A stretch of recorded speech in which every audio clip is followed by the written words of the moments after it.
Can you hear me? Are you on? It's on, but not loud. Can you hear me?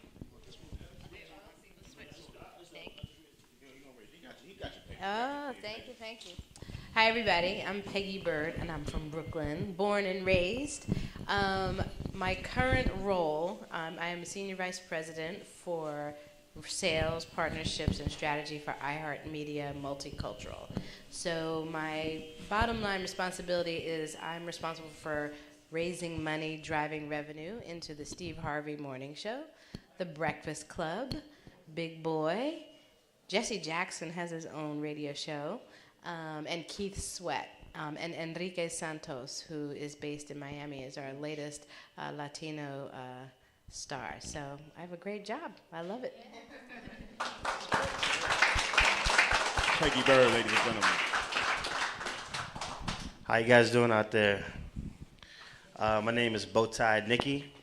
I'm a DJ in and around the city, originally from New Orleans, but I've lived in New York for about 12 years now. It's been my home for about 12 years, and I've been on tour with a few acts under the Rock Nation label, namely Don Flamingo. Went on tour with him and in the Locks for their Filthy America is Beautiful tour last year. And right now I'm just DJing in the city at certain spots that you might have heard of, like the Moxie, Stanton Social, a few other spots in and around the city. And I met Brother Amadeus this weekend at Harvard at this music conference that was amazing. And if one thing I could say to you guys is that you've already taken the first step to come to an event like this. I met him this weekend at an event sort of like this, but just on a bigger scale. And you guys are doing the right thing for being here. So I'm happy to be here as well. And I'm pretty sure we'll have a good night tonight, all right? Yes, yes. Good evening. Can you hear me? Hello? Black. Good evening, everyone. My name is Naja, and I am the CEO of a company called Dedica Group. We are a strategic marketing and branding company. Originally, I got my start as a marketing executive working in radio and publications for, you guys probably never heard of it, but 92.1 WFNX radio, which was a alternative actual radio station, but it was a large broadcast company and media company that basically controlled all of the New England area.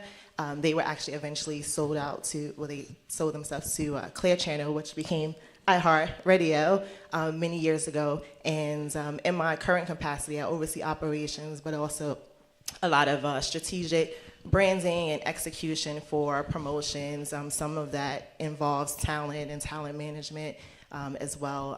A lot of the large clients that we work with are like Coca-Cola and Intercontinental Hotels, who often use talent and influencers for various marketing executions and promotions. And I've known Amadeus personally for many, many years, originally from the Bronx. So I've known him since we were young teens running around the Bronx, both pursuing our passions and our dreams, now currently residing and working in Brooklyn. So thank you for allowing me to be here again. This is my second Music 101 tour. Welcome.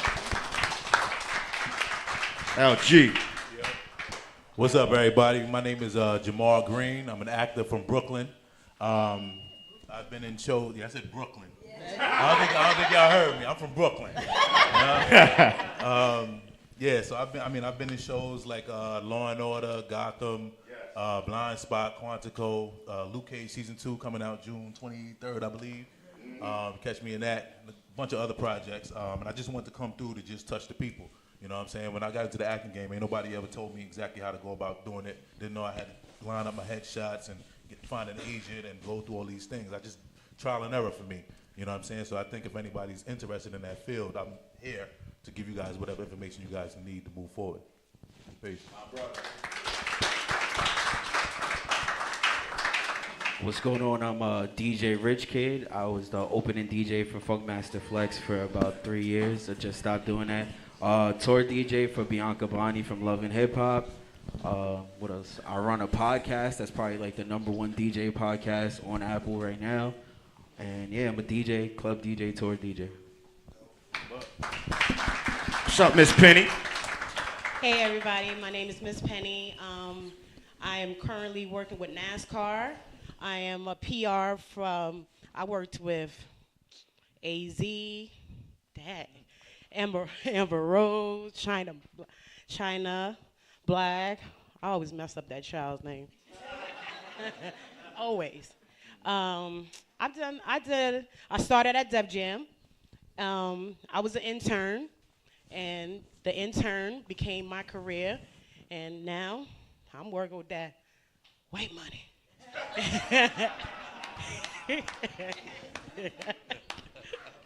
One time for Peggy. I mean, not Peggy, Miss Penny. So we have two more panelists on the way. You know, people. We like to give you a large variety of different individuals and different fields in the business. And sometimes it's going to be music, all music. Sometimes it's going to be other fields, like my brother LG, who's an actor. But at the end of the day, I feel like it's the same principles in order to be successful. Feel me? Yeah. Cool. Churches, they low it. Now listen, I'm not going to put on a spot right now, but this other queen is here representing the other half of Black Butterfly. It was one of my favorite groups, man. One of my favorite groups. So I'm going to let her be. She just flew in. Told me, you know, she's a little exhausted, but I'm definitely going to come out there and get a question or two in with her. All right, y'all ready to do this? All right, like I said, this is just a conversation. So with that being said, Amina, artistry, creative. Yes. You're an artist, you're a singer, you're a songwriter, you're a musician. Fill the people in on what your process is in regards to your creativity. Well, you know, it always depends on what kind of artist you are. But I like to say and think of myself as just like an organic, real, authentic artist. So when I am creative, I hate forcing it. So for instance, I went through a phase last year where, writer's block, everyone knows it. And it's just like you feel like I felt under pressure of releasing more music, but it just wouldn't come to me. So I let it be. Like I literally took a break, and I tried, I would try every week or so to, sit at my piano and come up with some chords and just compose something. And 90% of the time I hated it.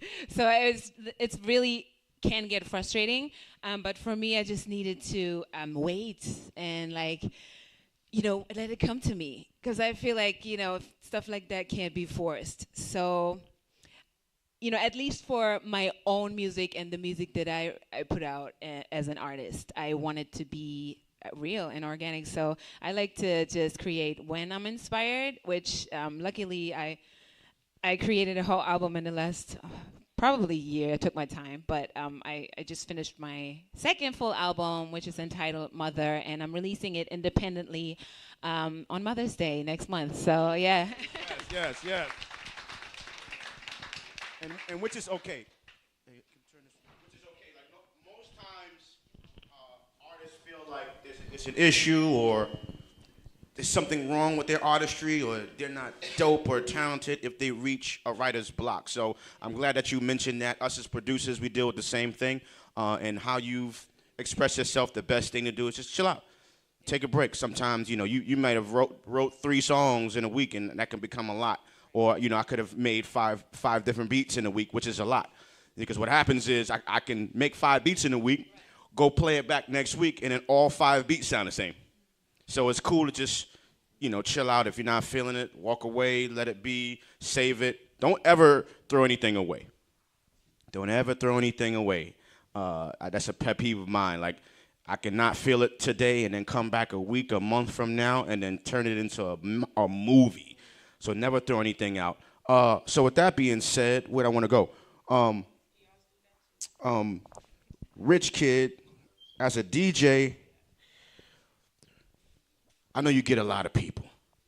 They come to you, said, I'm the hottest thing smoking.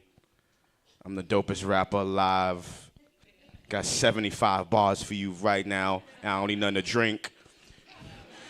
You know what I'm saying? I got the illest producers. I got the illest beats. Is that cool to do? Is it cool for me to come up to you and give you that type of information about myself? Do you want to hear that as a DJ? It depends. Check. Y'all can hear me? Yes. All right, cool. It depends on the setting. Like, if I'm in the middle of DJing in a club and you see I'm into my set, I'm not really trying to focus on an artist coming up to me and being like, hey, I have this record right now.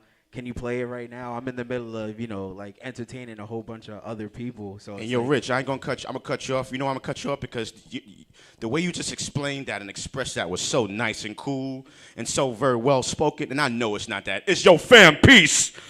Yo, G, I got this record, smashing everything you're gonna play tonight.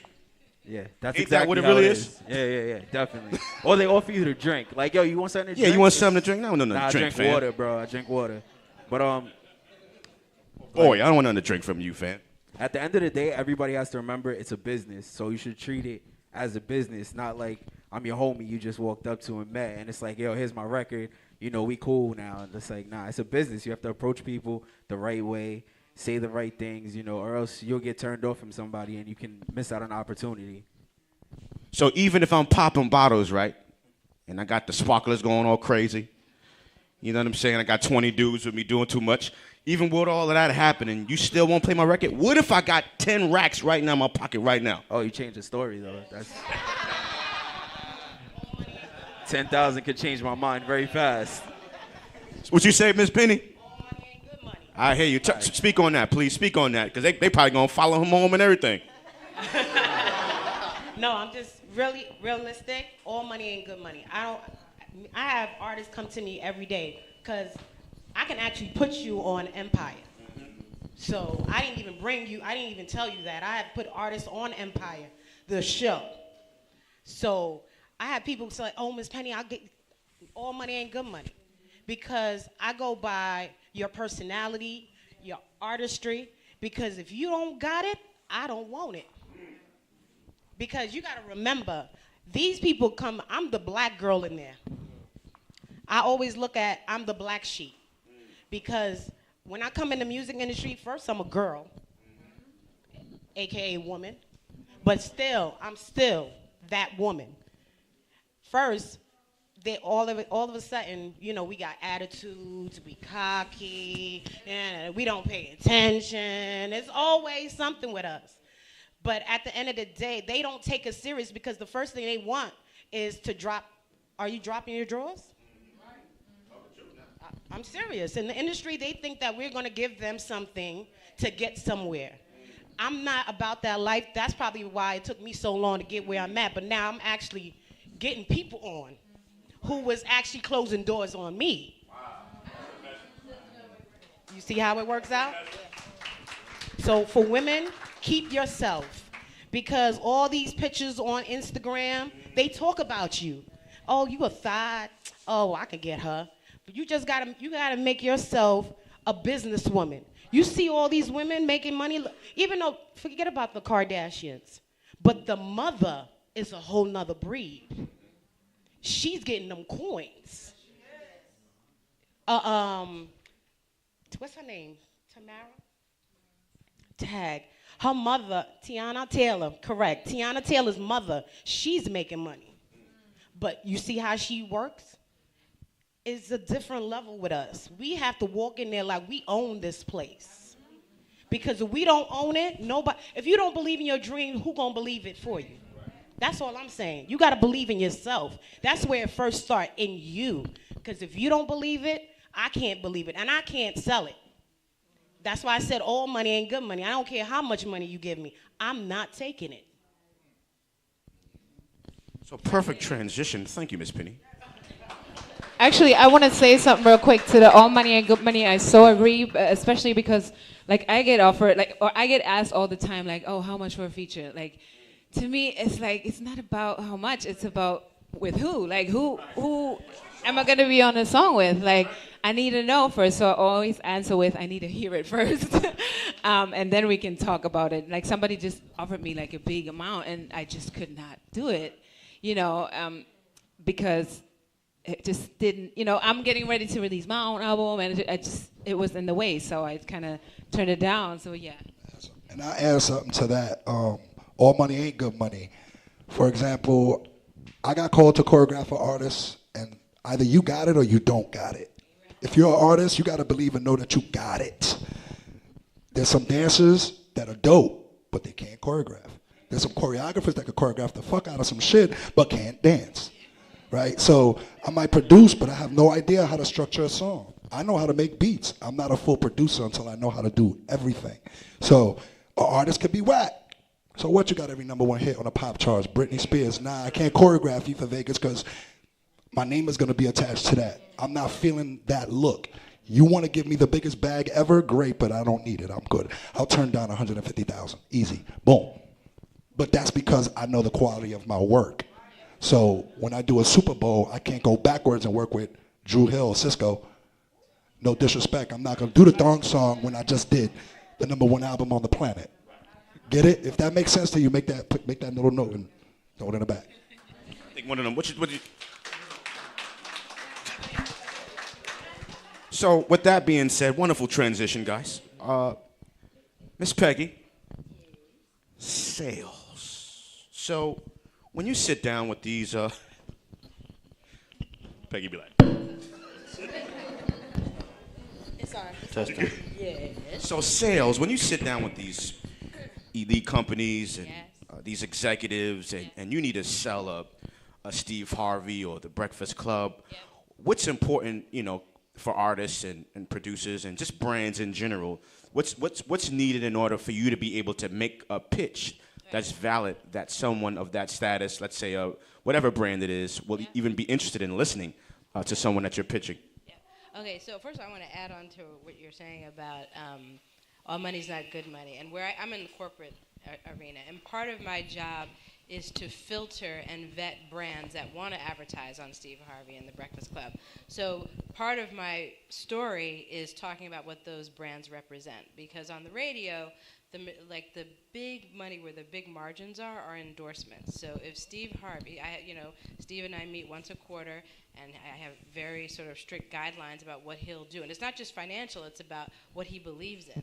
So just because a brand walks up and says, I've got, $5 million to drop on the show, I have to go back to him, we've got to review it, and if he doesn't believe in it, if it doesn't vibe with his value system or the cast members, it's a no. Same thing with the Breakfast Club. I spend a lot of time vetting and communicating. So the first part of my story, to answer your question, is to talk about the values of the show, and what it represents. And then, of course, it's media. So when somebody advertises, they're trying to place their product in the hands of the listeners, right? So then that's a huge part of what we do. We spend a lot of time at iHeart. We have an amazing, amazing team. We have great researchers and marketers and designers and creative folks and strategists, and we tell the story of who the audience is. That's the most important piece. So my job is twofold. I've got to know who I'm representing, which is the talent, which is everybody from Charlemagne to Shirley Strawberry, and then it's my job to understand a brand's needs and attributes, and to marry those, and then put together great ideas,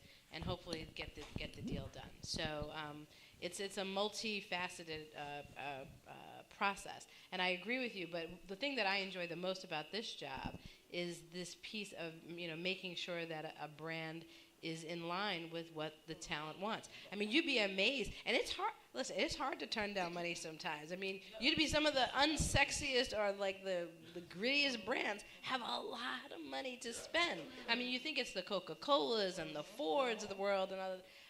It's these other brands. I mean, I've had male enhancement products call. I've had all kinds of like interesting. Really, seriously. Weird credit card services, stuff like that. People have a lot, but it's not in sync with the brand values. So they can, run what we call traditional spots and dots, where they can send us in a spot, and we may run it, we may not. But in terms of actually aligning a brand with a talent, especially the stature of a Steve Harvey or a Charlemagne or Angela Yee, it's a very, very different vetting process. Amazing. So Naja. Yeah. Thank you, Miss Bird. Marketing. There's a lot of artists. How many artists are here? Okay, put your hand down. We'll try that again. And if someone is ever asking you who you are, what you are, there should be a certain level of excitement. Why should I sign you for $1 million if you don't believe in you? If you're not excited about you? So let's try this again. How many artists are in the building tonight? Yeah, then you see, you start talking money, get crazy. Producers, songwriters. I like it. I like it. Entrepreneurs. Managers, dancers, whatever y'all, just raise your hand. Whatever y'all, just raise your hand. So either, regardless of who you are and what you are, marketing is very important. And so can you just get into marketing and explaining what marketing and branding is, just so that they know? Huh? I'm like, well, where do you want me to start? So, just go ahead. I mean, in terms of personal marketing, basically branding yourself, I mean, it really comes down to a lot of what was just said from the rest of the panel. It's about your core values, you know, what you want your brand to represent. As Peggy elaborated on, a lot of times with brands and how they choose to market to their target demographic, I mean, it really is just based off of culture influences and what the brand represents as a whole. You know, for example, you know, with promotions, like I said, a lot of times, you know, and I've worked on things like partnerships where it's not just two brands and you're trying to find a way to connect these two brands. There might be a third party as well involved. You know, sometimes it's not just Coke and a direct brand, it's Coke, and then there's a customer account, and then there is the end user as well too. So there's a lot of different facets. I think when you think about how you want to position yourself, it starts from everything, how you represent yourself publicly, from your appearance. It starts from, you know, any of your social media sites. You know, everything should be very cohesive. It should look professional. If you have questions, you should always consult someone else to review anything that you're putting out before you actually put it out is always a great idea. I have a lot of friends that come to me and ask me, you know, to pick my brain, obviously throughout my years of working in many different areas of marketing as well.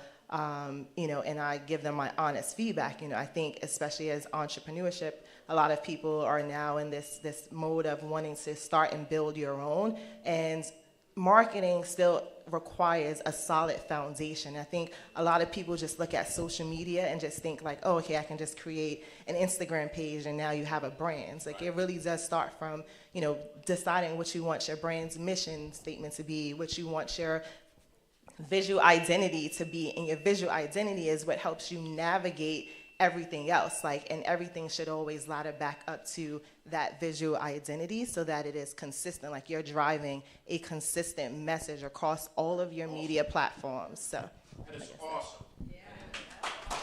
I just want to add to that real quick. Yeah, like, Rich.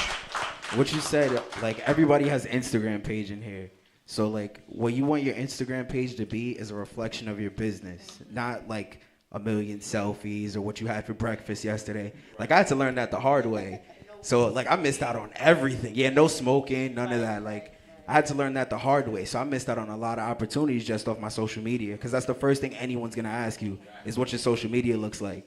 So now if you go to my page, it's clean. It has a theme. Like, social media is super important in this day and age. 110%. It's the most important thing. If you're using that as your primary way to connect with whoever you're trying to connect with. But, you know, if you have your personal page and then you have a separate business page that is truly dedicated to whatever it is that you're trying to market, then that's okay. But it is true that you need to, again, be consistent with the message that you're putting out and what you're delivering to the general public, because that is what people are going to use to kind of assess, like, you know, and whether or not they should take you serious. I know a lot of times I interact with brands on social media, and I also am a true advocate of trying to support especially minorities and people of color. You know, I go to their social media sites, and if I see things that just kind of it doesn't look professional, or the social media site looks professional, but then I go to the website to try to purchase something and the website looks crappy, you know, to say the least,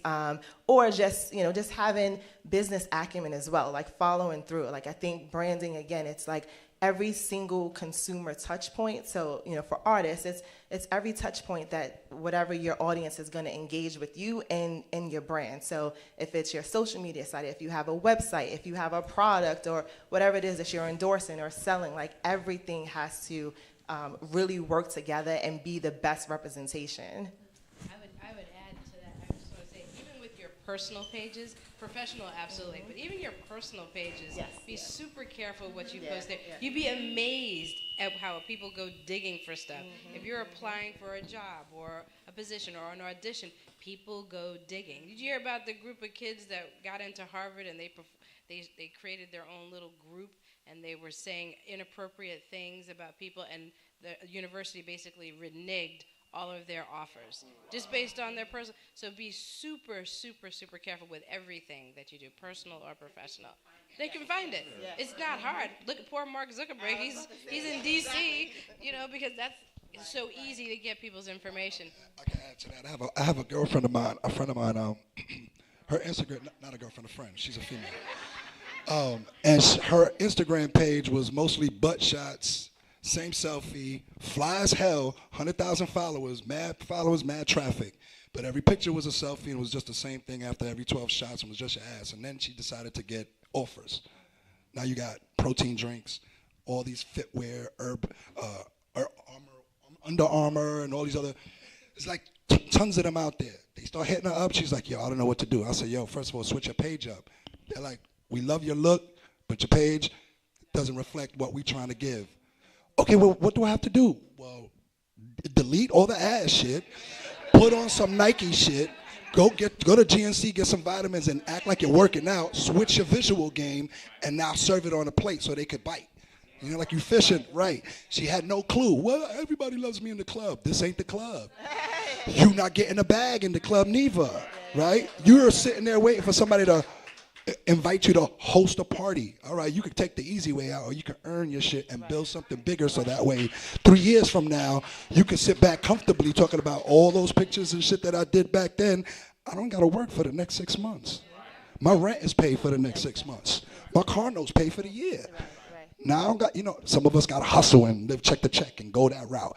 Just be smart with what they said with your marketing and your branding. That's so important. And let me just quickly add to that too, because there are a lot of companies that actually build social media aggregators. We see that all the time from the marketing and branding perspective of when, especially using social influencers. I mean, it was back in the days with just core traditional marketing where it truly was talent acquisitions and talent negotiations, and then you're pairing a professional, whether it's an athlete or an artist, with a brand, and you have a legal team involved. Now you're going to a direct, this is just like an everyday person that just builds up some type of a social media following, however they have built their following. But companies do vet who are your actual followers, and then they can take it a step further to really break down and analyze like the demographics of your followers. So there's companies that we've used before, like Thuzio, which is very popular as well too, where they have this aggregator that allows them. So just because someone has a very large following does not mean that they are necessarily an impactful influencer. So I want you guys to keep that in mind. So that's like the people that post, that have like 100,000 followers, and they post something and then have like 10 likes. That's what that means? All right, cool. I just wonder how that worked. No, I just want to add something real quick. Okay, so like when I first came here, I told you that I work with NASCAR. I have the first African-American female, Melissa LeBron, Harvard LeBron. She's the first African-American to solely own a NASCAR team. So this is the woman I work for. But we had an artist, because she does artist development as well, and she has a record label. So what we was going to do is incorporate NASCAR with the artists and have them be the spokesperson for the record label. But this young lady decided she want to put thotty pictures. So now NASCAR is like, because at first she was wearing corporate clothes, she was looking real good. Beautiful Instagram. Next thing you know, she starts showing butts, titties, all that, showing her booty. NASCAR called us and said she's off the tour. She's got to go. See, but nah, they don't always work for everything, man. And then she was going to be on a show that was snatched. They don't play. They're a whole nother breed. That's why you don't do what everybody else is doing. You be yourself.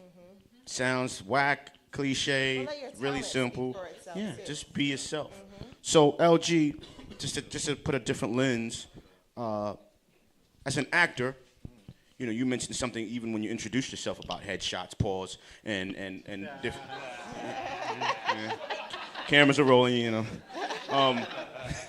So get into that in regards to, I know we've been talking to music and artistry and everything, but let's get into acting and the big screen, because it's kind of all of the same principles that it takes in order for you to be great. So let's get into that in regards to the whole acting vibe. I think, and you know, I started out doing music, which is hence the name LG, Lord's Gift, what I used to do when I used to be a rapper a couple of years ago. And it's the same principle. It's the same, you know, I always say Michael Jordan, one of the best to ever do it, was the first one in the gym, the last one to leave. And he's the best. So there's no reason for any rapper, singer, writer, anything, any profession that you want to be in to not, you know, be doing your thing from morning, noon, and night, eating, sleeping, and shitting this, if this is what you really want.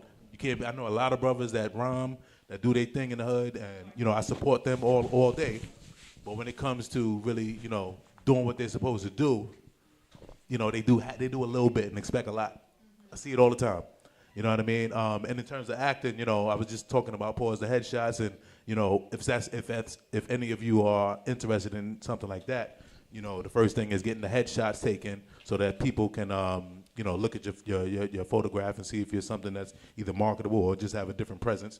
And then, you know, I try to tell people as well, don't worry about jumping into SAG so soon, 'cause I know a lot of people that's doing a lot of these web series, and then they do one or two, and then they want to be SAG, and I have to tell them, you got to slow down.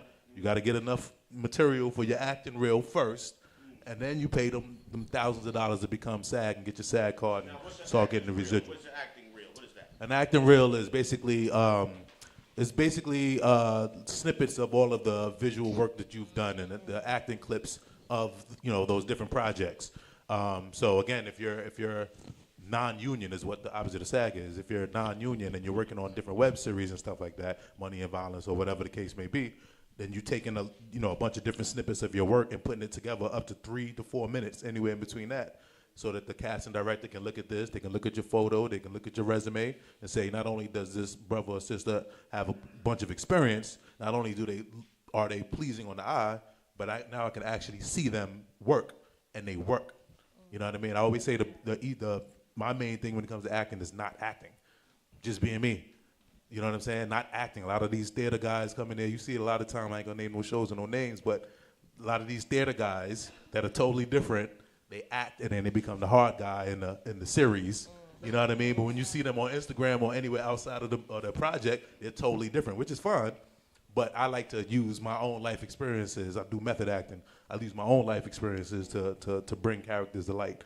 You know what I mean? And there it is. I just about to ask you, like, what does it take? Because a lot of artists here, obviously, you know, as an artist, you have to shoot visuals. You have to shoot videos. Even for the singers and the artists or the rapper, you got to do the same thing as actors, right? Which means it's something called the EPK. Right? So shoot your own shit, get your homie with a camera, get your own pictures done up. Because when you submit your stuff, people still want to see, okay, she's doing Empire. Who's the artist? Believe Fabulous and Jadakiss got a headshot there, because we're going to look at it and they're going to go, all right, we like his look better, even though he got a #1 record, but his look goes for that scene. You know what I mean? Models too, you need a comp card. Dancers need a headshot also. You know, so for no matter what field you do, you always got to be prepared. Put it on a USB, keep it in your pocket. Don't buy him a drink. Hit the DJ with a USB. Like, when you get a chance, you're going to see something you might like. What the hell is this? Dude giving me a USB? He ain't going to think nothing about it. But when he's driving all the way home for that hour and a half, he's going to go, hold on. The hell is this? Let me see what this is. You might get lucky, you might not. But that's a step forward into taking control of your product, your brand, if that makes sense. So, and I promise you I'm not being funny. Can we explain, because I said pause earlier, everybody, can we explain what a headshot is, just in case if someone out there just thinking of something else? It's just what is that? What is it? 8 by 10? Is that what it is? Yeah, 8 by 10. Yeah. 8 by 10 You know, headshot, photograph all kind of shit. from the top of the head to I guess like mid chest. Basically, just showing your look, your style, hair color, eyes, whatever, and you would put in the bottom, your I'm about to say dimensions, your name, your description, maybe your union affiliation, resume on the back.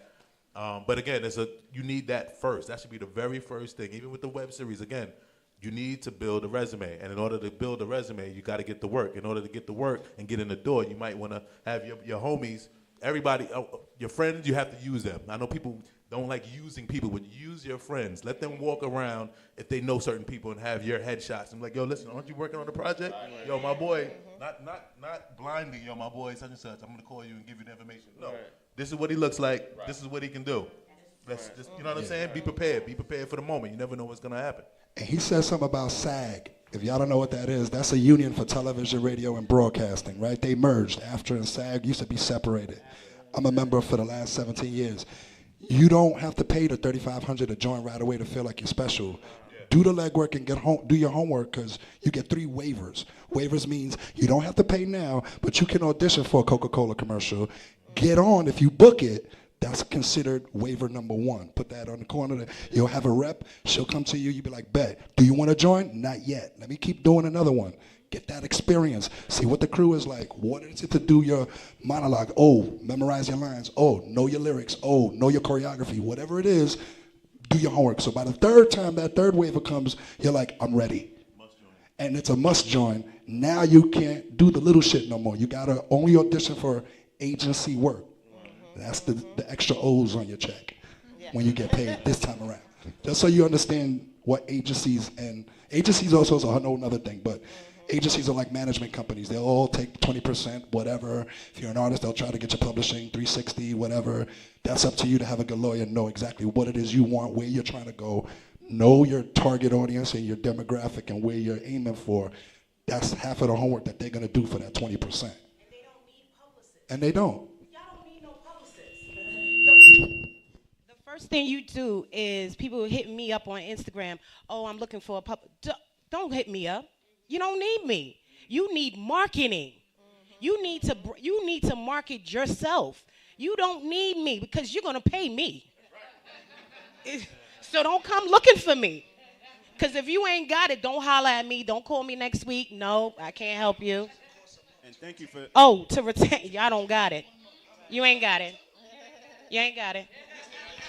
You ain't got it. You ain't got it. Y'all ain't got it.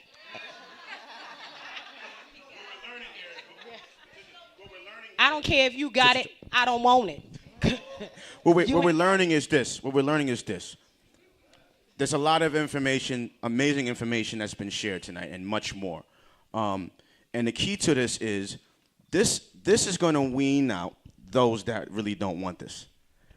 Because as an artist, as a producer, as a writer, whatever you are out there, sitting out there, there's a lot that goes into this. There's a lot that goes into being greatness. You understand? And at the end of the day, this room is nice and packed and it's nice and full and all that's cool. But at the end of this night, it's about what you're going to do. You hearing it, the information is being given to you for free. You understand? Facts. You understand? Like, for free. They didn't do this for us. And matter of fact, they had this, but you had to spend $2,500. Well, 3,000, yeah, right? That's what I'm saying. You're a new artist. You got a little budget. If you've never done a budget before, I'm gonna break it down to you. To retain a publicist is $3,500 a month. Well, depending on the level of, I'm talking about bass. Bass. My homie's cousin is a publicist. She put her niece in JCPenney. All right, cool. I was in Vibe magazine. Great, $3,500. You got to go to the studio. Oh, you got a show coming up at SOBs? You need rehearsal. Okay, that studio costs per hour $40, and you need a choreographer. That's $1,500 a day, depending on who you get working with. Definitely ain't affording me, but I'm like you. Nah, I'm joking. But but you understand, you got to understand the budget, because you might only have $1,000 in your pocket, and I want to go everywhere. So do the homework, do the legwork to build your shit. Is no different than, oh, I'm overweight, I gotta go to the gym. Fuck that, I'm gonna get my surgery done and tighten that up and whoop. Okay, you're lazy. You rather spend the money and be lazy than put in your work and get your shit off and understand what that is. So when you go meet a Leor Cohen, you get a beat from Amadeus and you in the executive office, you know the lingo. You know what you're talking about. Y'all entrepreneurs here too. Y'all know what a business plan is?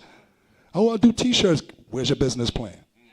Add to that too. I think also just leverage your network. You know, when you're just starting out, as many of them said, you know, a lot of people on this panel have already put in the legwork. They've built up their credentials, and so now the cost of what it takes to work with top tier talent obviously is going to be more expensive. As a new artist, you have lots of people that are up and coming with you, people that you might know from, you know, just various other areas. Like I would say to tap into your own personal network first, like work together. A lot of the people that are here, you know, I've known Penny for a very long time. Like we've known each other through the trenches and seen each other grow. As I mentioned, I know Amadeus before he became a super producer. So, you know, we work with each other. So when he calls, I answer, and he asks me to do things, I do it for him because that's the relationship that we've built. So that's what you want to establish with the people that are in this room as well. Everyone's here to get this information, but you're all here for a purpose because you're trying to excel in whatever area that you're looking to, you know, advance in. So just real quick, and I guess 1 second, Peg. You see this right here? This is a family. This is a team. This is an era, right? And you hit it right on the head. Pause again. So y'all are an era. Y'all thinking y'all got to get to us. Wrong. Say it again. Say it again. Y'all think y'all need to get to us. What you need is right next to you. This is what we did when we were sitting out there. We couldn't. And we didn't have social media or any of that stuff. You understand what You I'm gotta saying? do So, that, who you really need to connect to is sitting right next to you. Once again, how many artists are here? How many producers are here? How many songwriters are here? We have videographers, we have photographers, we everything you need is sitting out there with DJs. Yes, is sitting out there with you. So I just wanted to say that. Who's willing to help each other out? Oh, that's the thing. Who's willing to help each other out? Oh, thank you. So, she is so right. Relationships are everything. I mean, everything. And do not. Is this better? That's much better. Relationships are everything.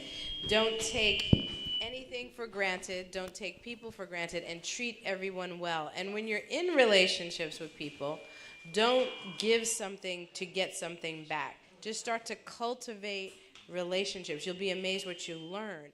And giving to somebody else, whether it's advice or an introduction to somebody or taking them to an event that they don't have access to, just do that because you want to do it. Karma is real. Relationships are real. So you can walk around and think, okay, I'm going to give her an introduction to something, but in about a week, I'm going to ask her to do something for me. Then don't think that way and don't operate that way because people see that. People are very sensitive to agendas. So your only agenda should be working on your craft, loving yourself, and treating everybody right. And relationships are everything.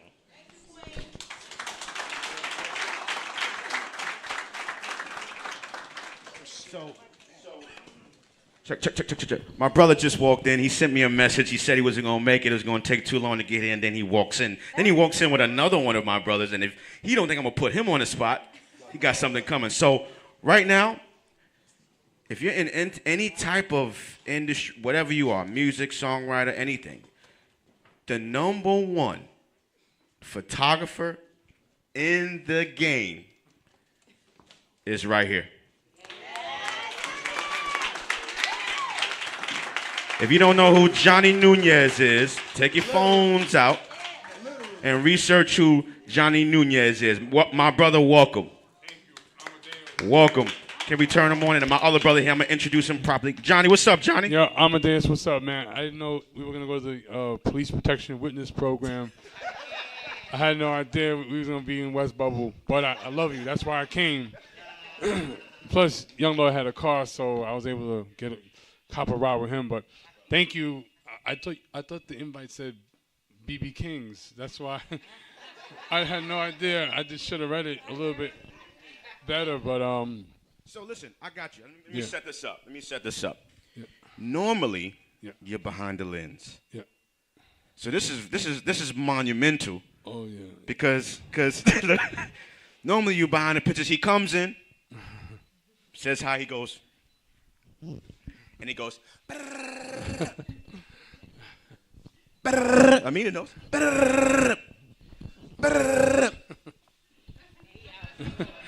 Yeah. And then he's at the next 50 events. But here's the key, though, because these are humble people I'm bringing. Here's the key. Them shots, that's a Jay-Z. That's a Beyonce. That's a Kanye West. That's a Mina. Like these are superstars. These are celebrities, and a lot of these photos that you've seen everywhere was by my brother. See, one thing, you know what we don't do, Peggy? You know what we don't do enough of? Celebrating each other and acknowledging greatness. You understand? I'm big on that. So I know I'm over here going crazy, and he's probably like, "Come on, Amadeus." But I want y'all to know who we have here and who we have in the building that came to stop what they were doing to be a blessing to you. So a round of applause. Oh, thank you, man.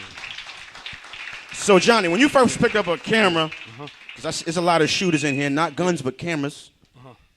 I think I'm about speaking too close. Maybe I'm back over. You all right? Yeah, now I'm better. So just bring me back to when you first started, when you first fell in love with the camera, and what your process was. Well, it's a crazy story, but I'm gonna try to condense it because I unfortunately have to turn around and go back to Manhattan. But basically, what happened was I was going to public school growing up. I was put in special classes. I was adopted, and I was a foster care child. But thank the Lord, I was adopted by a Puerto Rican family, and so growing up in Bushwick Greenpoint, it was like crazy. I was like one of 3 black Latinos in a predominantly white area. So, I had to run. Well, basically, all the time I was running through the streets to get home because back then you could throw bottles and rocks. That was the thing. So my mom, who adopted me, unfortunately passed away when I was 10. So my dad moved us to Brentwood, Long Island. And there, the minute I got to Long Island, the first thing that they said was, "You going to special ed." So here I was in like special ed. I thought I was like super stupid. I had no idea what I was going to do with my life. And as I was getting close to graduating to go to college, I asked my guidance counselor, what could I do to, can I apply for college? And my guidance counselor told me, the only thing you could do is get a factory job, get a woman, get her pregnant, and try to get married and just live the rest of your life working in a factory. And yeah, so I was like, really? So I remembered my mom who raised me. She was such a blessing in my life and prayed over me all the time. She always told me, like, go for what you want. Don't ever settle. So I applied to Suffolk Community College, and I got in. And the minute I got into Suffolk Community College, it was like that movie Rain Man. I immediately became like a sponge, absorbing everything. I joined the American Latin Association Club. I joined the African People's Association. I became a member of the Student Senate, or a writer for the school paper, demonstrations, all that. And so as I was getting ready to graduate from that associate's degree, I remember one of my good friends, Sammy Pizarro, his dad was a radiologist. And so I was like, wow. I would go by their house, and it was like the Fresh Prince of Bel-Air. They had 2 pillars in the front of their house, in-grown pool. I was like, wow, these people are rich. And so I asked Sammy, yo, what does your dad do? He goes, he's a radiologist. He takes x-rays of people that break their bones. So I'm like, that's it. I'm going to be a radiologist. So I go to Nassau Community College, and I apply for several of the pamphlets. And because of, like I said, I sprouted to be smart, I guess. And so I was also a home health aide. I used to take care of people. I used to volunteer at soup kitchens. I always had an affinity for helping people because my mom and dad that raised me gave me a chance. And so I have to pay the dues back. So I got accepted. Out of 420 applicants, I got accepted, and I was one of the lucky 22. And here I was doing radiation therapy oncology. In other words, I didn't get the program I wanted. I wound up treating people with cancer, with radiation. The salary was way more. And 3 months before graduating, I was so proud. I was almost done with this program. But when I told one of the technicians that I was interning in that the last tour of rotations was North Shore University Hospital, this white woman began to cry. And I said, Pauline, why are you crying? She said, because they're very racial over there. You're going to have a problem. I'm like, nah, everyone loves me. I'm cool. Unfortunately, I saw something, a very foul act, and I made a complaint. Amadeus, I got kicked out of the program just like that, 3 months away from graduating. So I applied again, and something happened. It kicked me out indefinitely. I told my ex-girlfriend, and she said, Jay, you know what? I love you, but I can't be with you. You're kicked out of the program. So my landlord at the time, the school immediately said, we want our money back. So now I got the loans calling. My landlord told me, Johnny, somebody wants your room and they're willing to pay double. I said, where are they? They live above you. I said, all right, we'll swap. I'll go. They said, someone wants to take that room and pay double. So I was like, I tell people all the time, my mom and dad, when you grow up Puerto Rican, it's not just a family life. You represent the whole entire culture. So my dad and mom were much like the same philosophy Mark Echo has with the rhinoceros. It's the only animal that can only go forward. It doesn't know how to go backwards. So I put all my stuff in storage, and I went and I put all my stuff, all that I could carry, in my Mazda Protege 323, and I went and lived homeless in a car. Wow. So I went to Red Lobster. I went to be a home health aide again. I was delivering pizza for Pudgy's, and I lost everything in 1997. And I was like, I can't believe I was about to be a radiation therapy technician, and now I'm living in my car, too proud to go tell my mom and my dad that what happened, so I thugged it out. And just as I was delivering pizza, I rolled up to one beautiful home, and the door opened, and it was one of my high school friends, Danny, Dominican Danny, and he's like, Nunes, what are you doing? I'm like, well, you know, this is what I do. He goes, wait a minute, you're not delivering pizza, are you? Aren't you in medicine? I was so embarrassed, Amadeus. I'm like, wait a minute, you're paying your school loans, right? I'm like, yeah. He goes, well, yo, here. He pulls out a speed knot of all hundreds. He goes, pull one. And I pulled 100. I said, Danny, I just started my shift. I can't break this right now. He goes, can I curse in this? He goes, yeah. Nigga, you crazy? Keep that shit. Get out of here, man. Scram. The next day, my manager called me and said, Johnny, I don't know what you did to somebody, but you got to come back to Pizza Hut. I'm like, it's not my shift. He's like, nah, someone here wants to see you. This is, y'all don't have to believe me, because this is where the story gets a little weird. He said, whatever you do, don't come through the front door. Drive through the back door. You mind if I swap chairs, because that speaker's annoying me. Sorry. So thank you so much. So all of a sudden, all of a sudden, I look out to the front, and my manager said, yo, you know these people? It was nothing but Mercedes-Benzes. That's when the Diamond Link chain was a style. And I grew up with the real La Familia, Dominicans in Brentwood, Long Island. And I saw Danny. So I immediately said, yo, Danny, you want to talk to me? He goes, yo, nigga, what's good? I'm like, I'm chilling. What's up? He goes, I want you to come work for me. I'm like, you opening up a pizzeria too? Yeah. He's like, nah, nigga, I want you to come work for me. So I was like, yo, you know, I want you to hustle with me. And I'm like, yo, Danny, that's not my lifestyle, bro. You know, I'm a photographer. You know, I'm a pizza delivery guy right now. This is my life. He's like, yo, here, Jay. And I'll never forget, he put a stack in my hand. I said, Danny, I can't take this. He squeezed the money in my hand and said, this is yours. Whether you work for me or not, I'm going to give you to tomorrow to think about it. If you don't work for me, still keep it. So I didn't count it in front of him, but when I got around the front, I was like, oh, it's $1,000. So that same night, and this is, I guess, when my story changes into photography.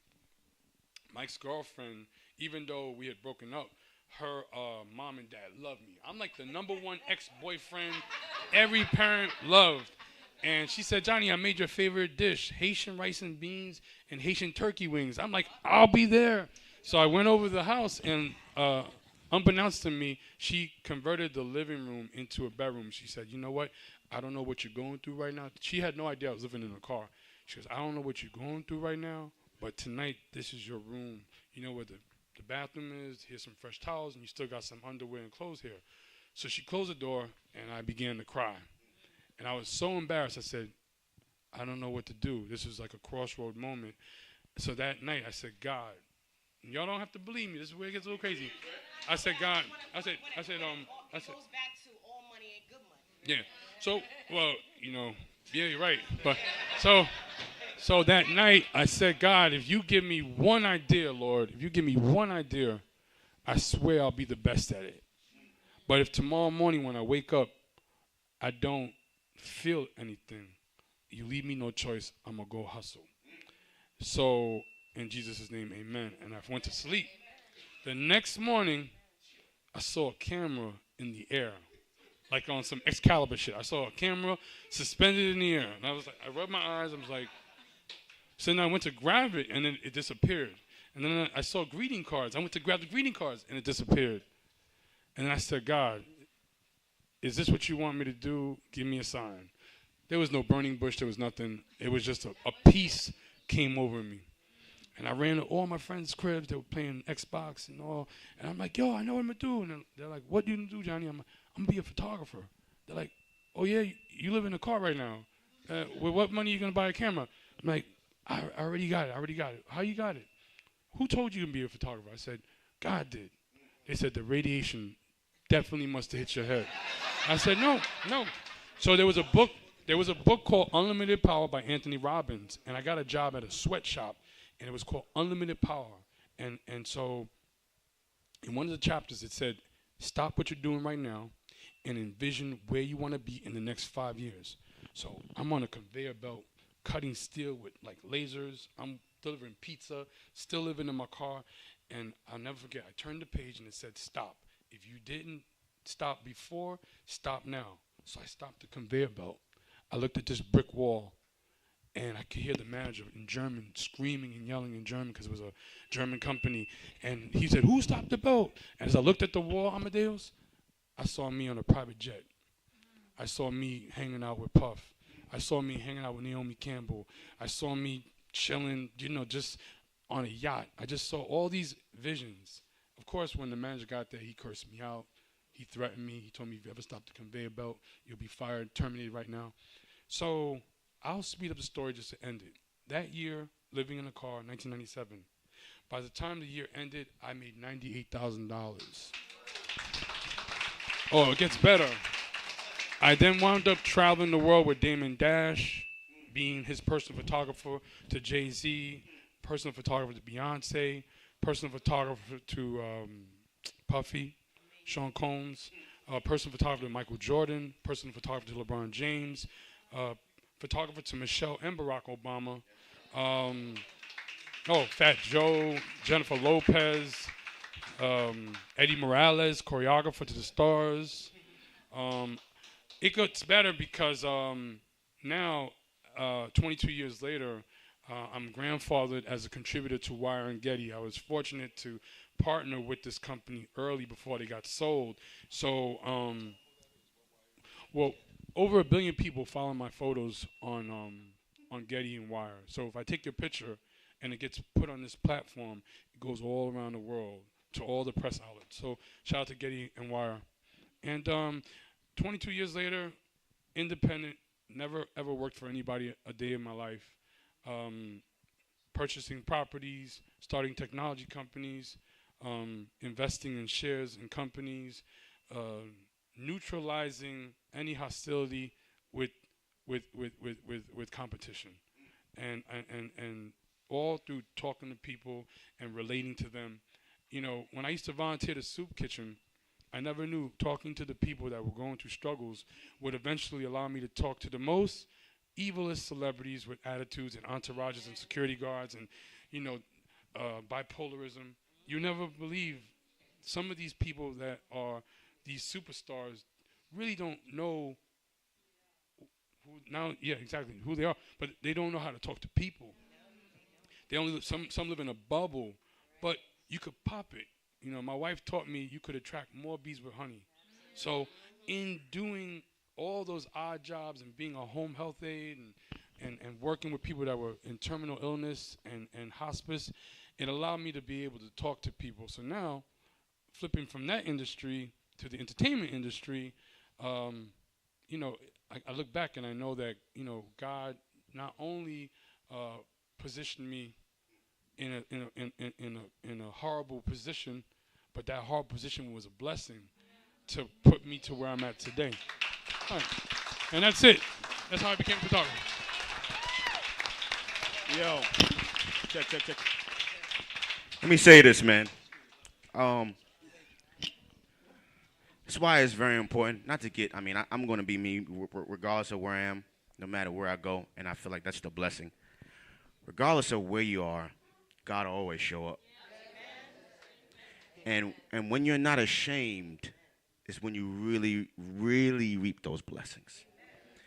This was one of the most illest moments in the 3 years that I've been doing this. Let me tell you why. I've seen him everywhere. Right? And through that camera, he captures everybody else's story, everybody else's journey. And this is my first time, and probably a lot of us up here that knows him very well, of hearing his story. And when you see him, the energy that he gives never represented what he went through. One of the most humble beings you'll ever meet. I've been trying to get this king here for a while, and that's why consistency and persistence is important, not only in this, but in regards to every single one of you that's standing out there where you might not get a response. You might not get a yes or no. You might get a no, and then another no, and another 20 no's. But if you believe in yourself, and you believe in who you are and what God gave you, because God gave us every single one of us has something unique and special about you. There's something I can't do that you do. There's something I can't do that you do. And I can say that a million times in this room. But this moment was really a monumental moment. My brother, thank you for being transparent. Very, very powerful moment. Very powerful moment. And I'm just blessed that it's this platform, that it was tonight that you was able to get here safely and share your story. And he brought my brother with me. The GPS said an hour and 20 minutes. We were like, make a left here, make it right here. Wait a minute, what the hell is it? And then he was like, man, it says an hour and 20 minutes. And he was like, man, I don't know. You have another one of these? And I said, man, don't worry about it. I don't want you going through all of that. But he pressed his way here. So round of applause one more time for my brother. And in 10 more minutes, we're going to shift. But he brought my brother with him.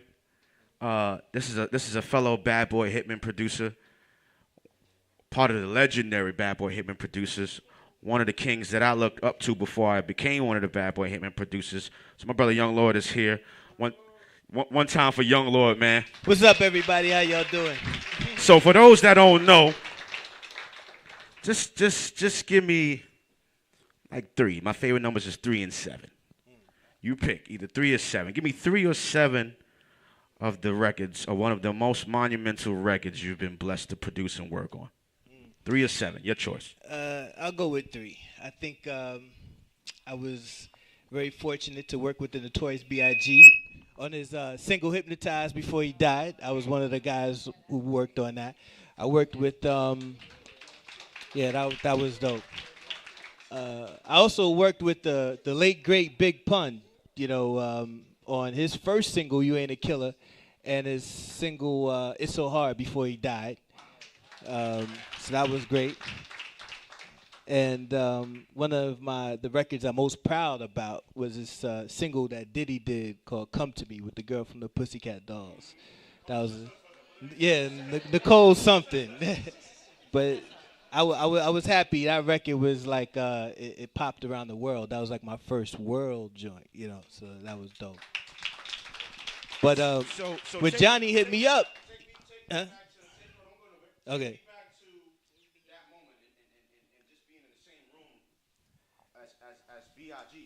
Oh man, You know what? That whole time for me was like a great experience. I was fortunate enough to get with Puff when I was 16, and it was like amazing. And one of the things that I learned over there, Puff told me, he was like, "Look, you're young."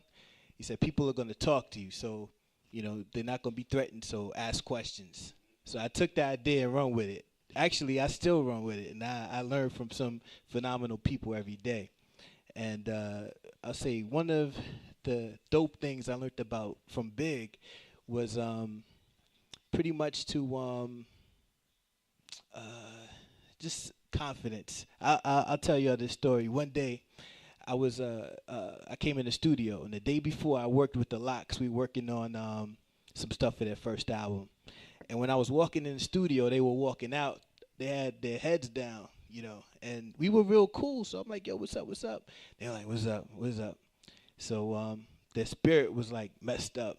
So I came into this room, and there was Notorious B.I.G., there was Andre Harrell, there was Allen Iverson, and some women in there, So I walked in there, and Puff just started letting me have it, right? Because we did this song.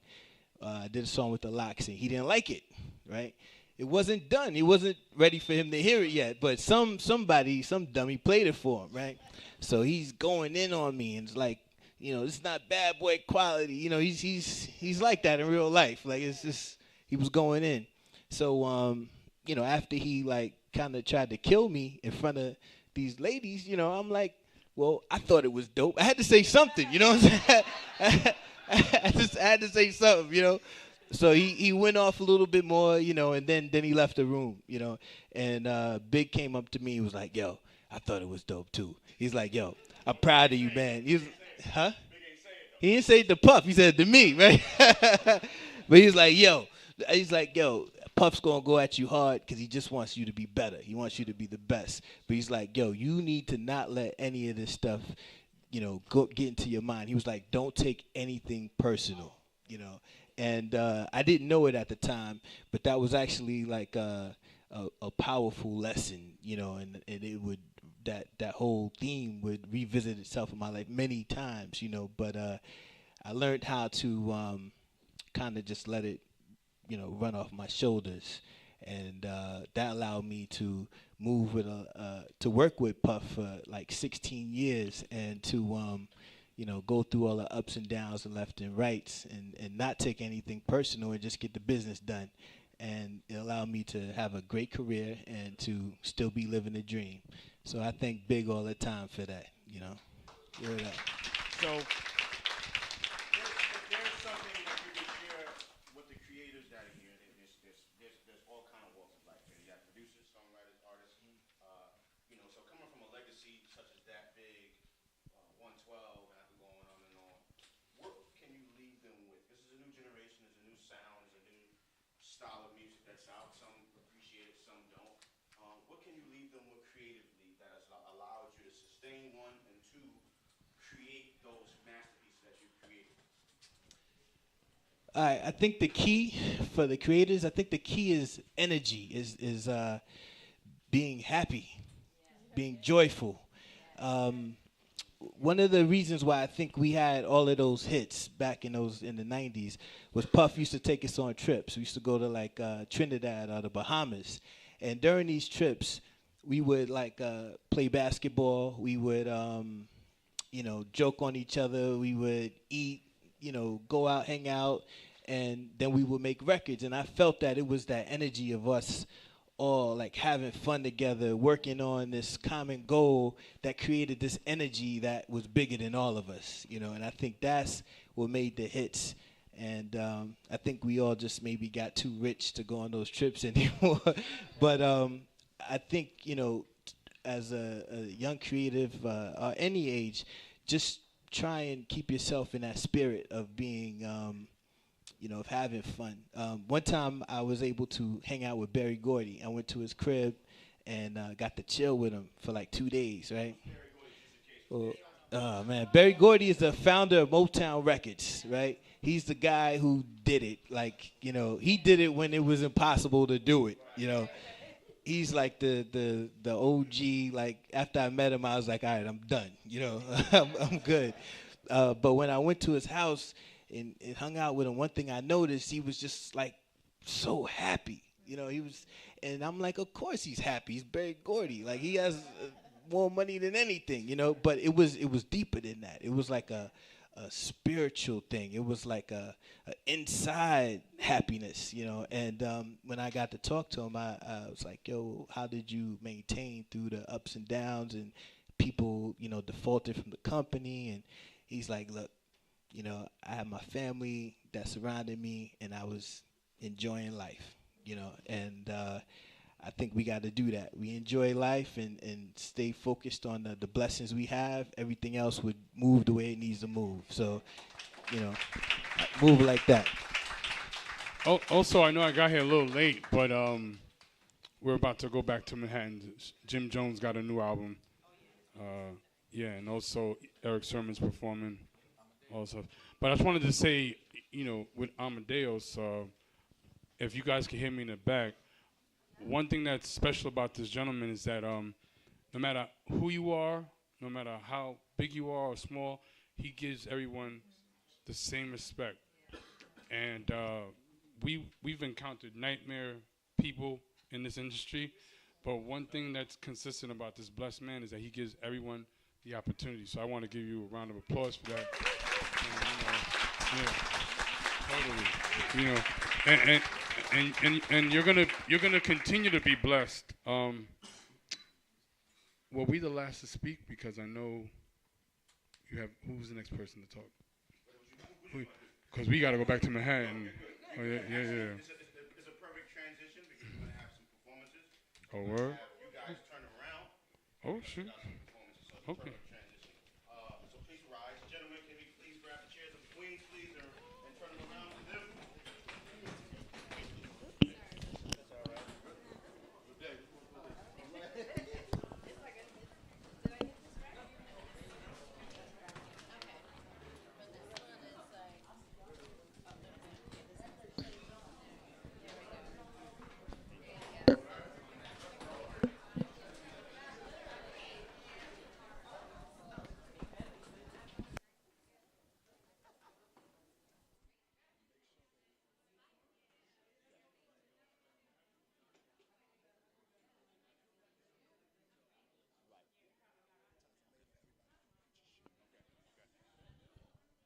Hey, Johnny, young Lord, let me get a picture with y'all too. Mo. Oh.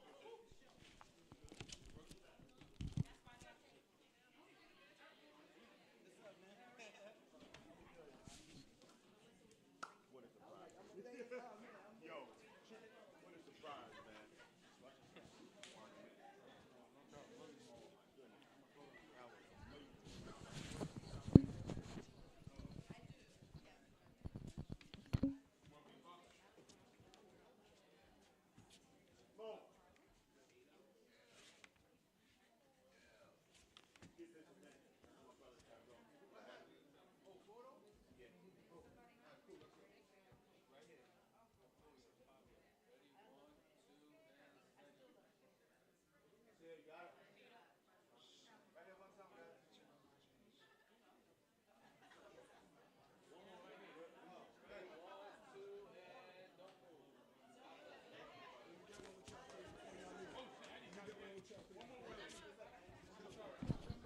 Mic check, mic check.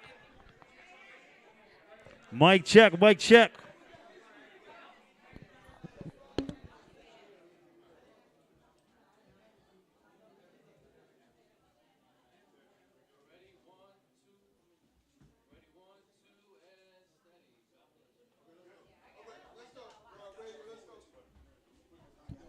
Mic check, mic check.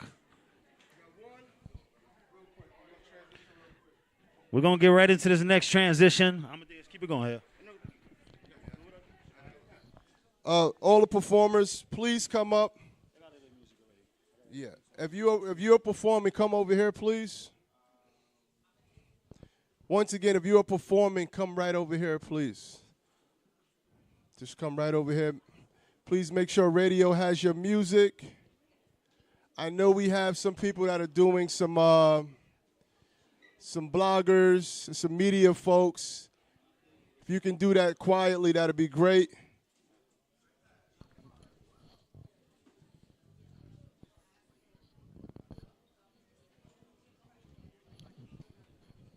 All right.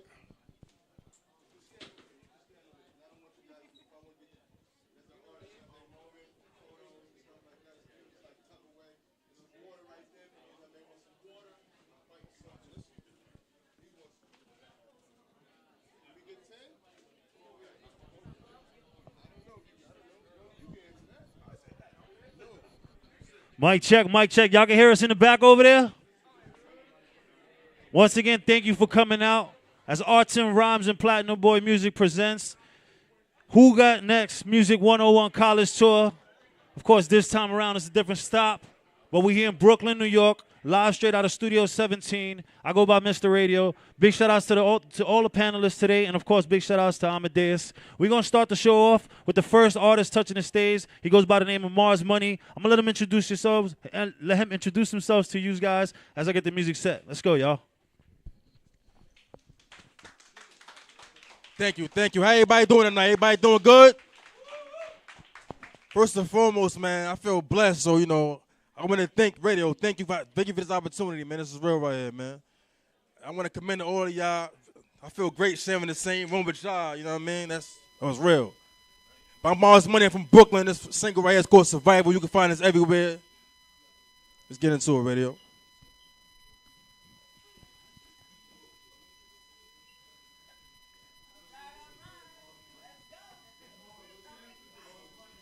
You can find me on Instagram at Mr. Chow Mein. Everything else, Mars Money. MARZMUNNY.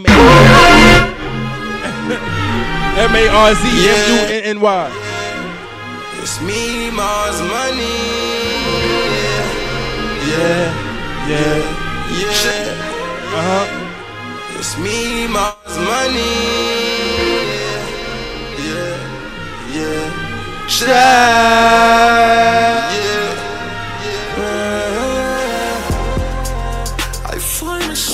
In a bottle.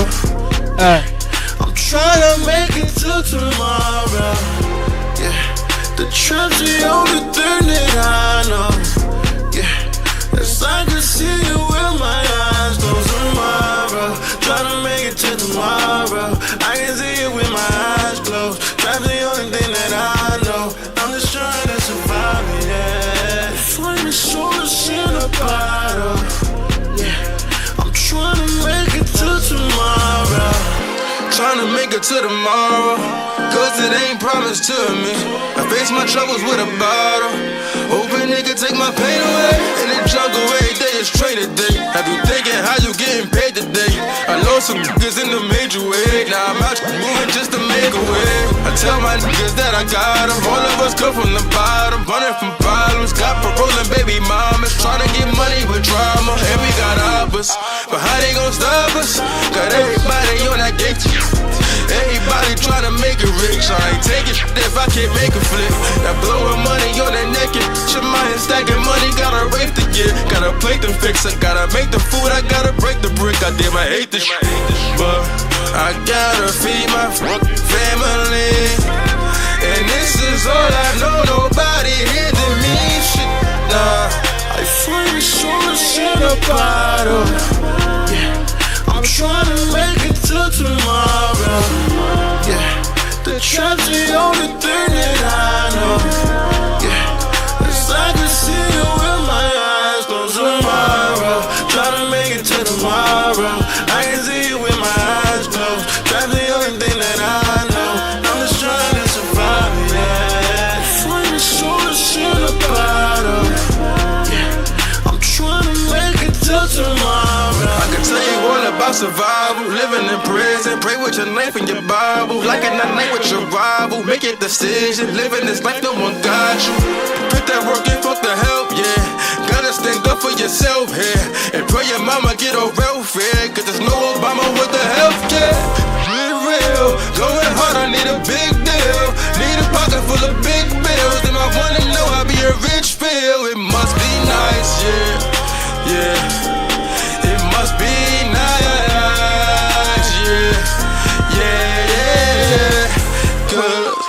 Find a solace in a bottle.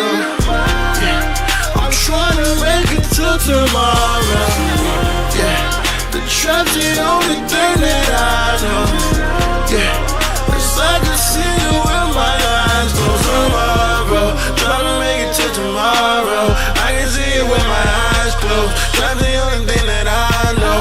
I'm just trying to survive, yeah. Find a solace in a bottle. Yeah. I'm trying to make it till tomorrow. Yeah. In a bottle. I'm trying to make it till tomorrow. Ooh, yeah. Yeah, yeah, yeah. Again, I want to thank everybody for having me. I go by Mars Money. Follow me on Instagram at Mr. Chow Ming. Thank you, thank you. That's right, y'all. Put your hands together one more time for Mars Money. The next artist we got coming to the stage is Against the Grain. I'm going to let them introduce themselves to y'all. Whoa, whoa. Hey, how y'all doing tonight? We from Baltimore, Maryland. We drove up here 4 hours. You already, hey, one thing we gonna let y'all know, we from West Baltimore. We don't turn up no more. We don't get lit no more. We beam up. So when I say beam, y'all say up. Beam. Beam. When I say beam, y'all say up. Mic check. Beam. Beam. Let's beam up, shorty. Hey, we about to beam it up. We got our newest project out, ATG, Appreciate the Grind, on Spin Everybody Rhythm, go get that, man. Idol, iTunes, Apple Music, whatever you need, we All got that, that. man. We going into our newest single right now. It's called Swerve. Y'all ever been in a relationship and you just like, baby, you're not for me. I gotta swerve. Gotta swerve that shit. You just gotta swerve We that gotta shit. go. You just gotta go. Just gotta swerve. We gotta go. We gotta go. Let's get it. Hey, ATG, ATG, hey. Gang, gang, gang, gang. Hey, hey. She was on some other shit, so I swerved. I used to hit her, now she on me like she perfect. She got it, but she claiming that she love me. This that type of shit that could get ugly. She was on some other shit, so I swerved. E-beaming. I used to hit her, now she on me like She perfect, yeah. She got it, but she claiming that she love me. This that type of shit that could get ugly. I told her stop telling me lies cause you don't love me. Girl, you don't love me. You say you want me, I'm just trying to switch the subject. You wanna shorty, what about your man? If I did that, he gon' hate, tell me why he mad. Don't be busting down my phone, you gotta swerve. Ain't got the time for you, be getting on my nerves. FaceTime them texts, I gotta go, do not disturb. You mad, I won't reply, I guess some people never learn. Tell me why you mad. I thought you had a man. I hit you when I land. It's like now shorty on plan. She was on some other, so I swerved. I used to hit her, now she on me like she perfect. She got it, but she claiming that she love me. This that type of that could get ugly. She was on some other, so I swerved. I used to hit her, now she on me like she perfect. She got it, but she claiming that she love me. This that type of that could get ugly. That I've been swerving all these women from the left to the right. So much swerving, you would think that I've been drinking tonight. Calling my phone, blowing it up, girl, what's your deal? You got a man, so please don't tell me how you feel. I've been swerving, you been lurking. Girl, you lying. Tell me what's your purpose. No, I don't get it. Nope, you never listen. Nope, you wanna girl, but what about you? Man, you been on some other shit. I gotta leave you alone. Don't wanna chill and get a meal, I'd rather just be at home. You do the most, you gotta chill cause you don't love me. How you want me and want him too? Girl, why you bugging? Don't text, don't call, don't FaceTime, I hit ignore, I'm getting bored, you been a fan, I'm on the road, I hit you when I claim. Don't text, don't call, don't FaceTime, I hit ignore, I'm getting bored, you been a fan, I'm on the road, I hit you when I can. She was on some other, so I swerved. I used to hit her, now she on me like she perfect. She got it, but she claiming that she love me. This that type of shit that could get ugly. She was on some other, so I swerved. Baby, I used to hit her, now she on me like she perfect. Yeah, she got it, but she claiming that she love me. This that type of that cook it up. Appreciate y'all for beaming up with us, man. Appreciate y'all for beaming up with us, man. When I say beam, y'all say up. Beam. Beam. Yeah, good day. Hey, appreciate the love. Yo, that was lit, man. So real quick, Queen Amina, Sissy, can you just come, just. Thank you. Come stand on this side so I can look good. Come stand on this side so I can look good. You just stand here for a second. But thank you guys for coming. Thank you guys for coming. I really respect you guys' artistry. I know you guys for a long time. So thank you. I want to ask one question. I told you I was going to put you on the spot. These guys are sisters. I don't know if you can tell. But it's a tough business, right? And one thing that I recognize, and I've recognized this throughout the years, is that regardless of what they've done, what they've been through, what they've experienced, that they've stayed connected and they stayed one as a family.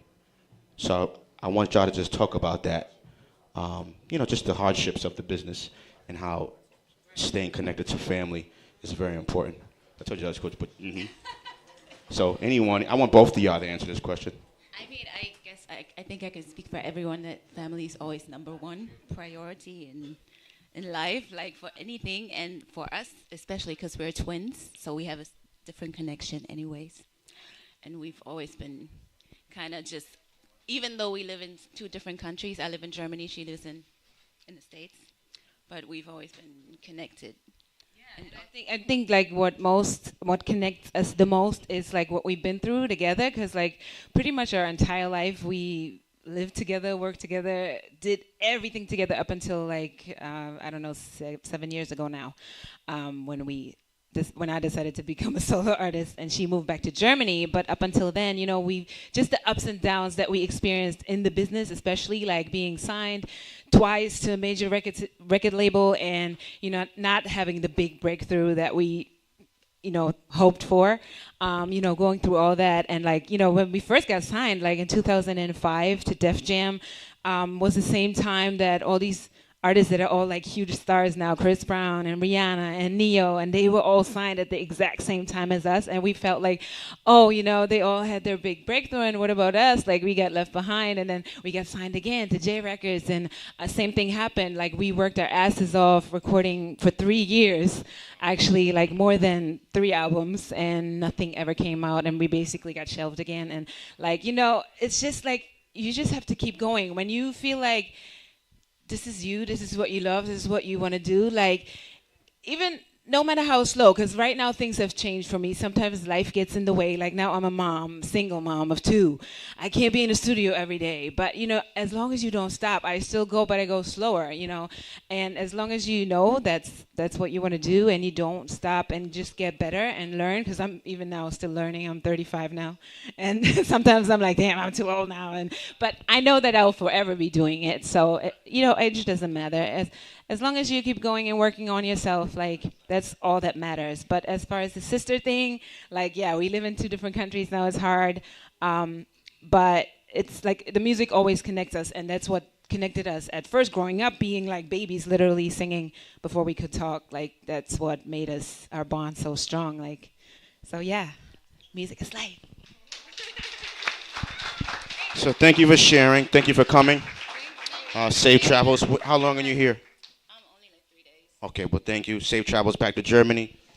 And it's a birthday next week. Twin Power. Oh, and yeah, I have to say, please, everyone, my new album, Mother's Day, comes out on Mother's Day. It's entitled Mother. And, my new song, Love My Life, is also out. I have a video out that I just put out. So I'm still, an independent artist, which is kind of like, I love it that way, even though it is way tougher. And things are, harder, even just financially, you have to pay for everything yourself, and getting the whole, like, marketing and PR, like I feel like sometimes like, damn, everything is on me. But I guess, you know, just you have to build the right team around you. And I just like the freedom. I just like to be in control of my creative, my creative stuff. So, yeah, indie is, I feel like, the way for me right now. But at the same time, it depends on, like I said, what kind of artist you are. So, yeah, sometimes a label situation can be good, but right now I chose to do the indie thing. So support my album, Mother, please. Thank you, guys. Hey, Mo, can we get a picture with them? I don't know where Sid is. Oh, there goes Sid right there.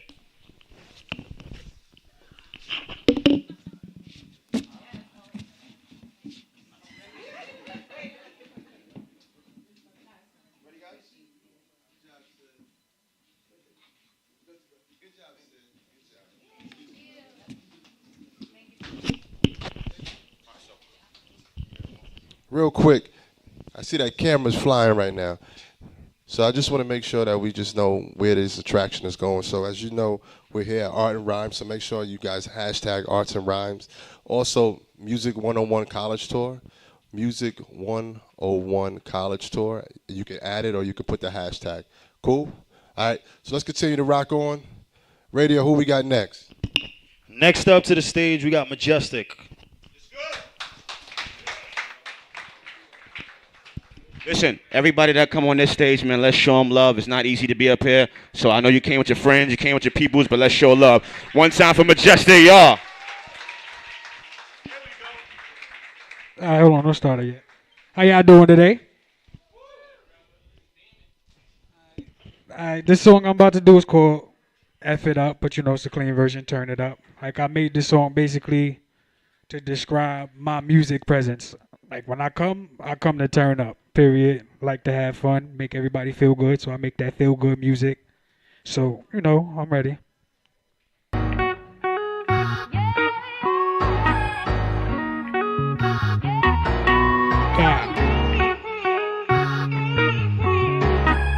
Yeah. Woo. Every time you see me, better turn up. Cause everywhere I go, I make it turn up.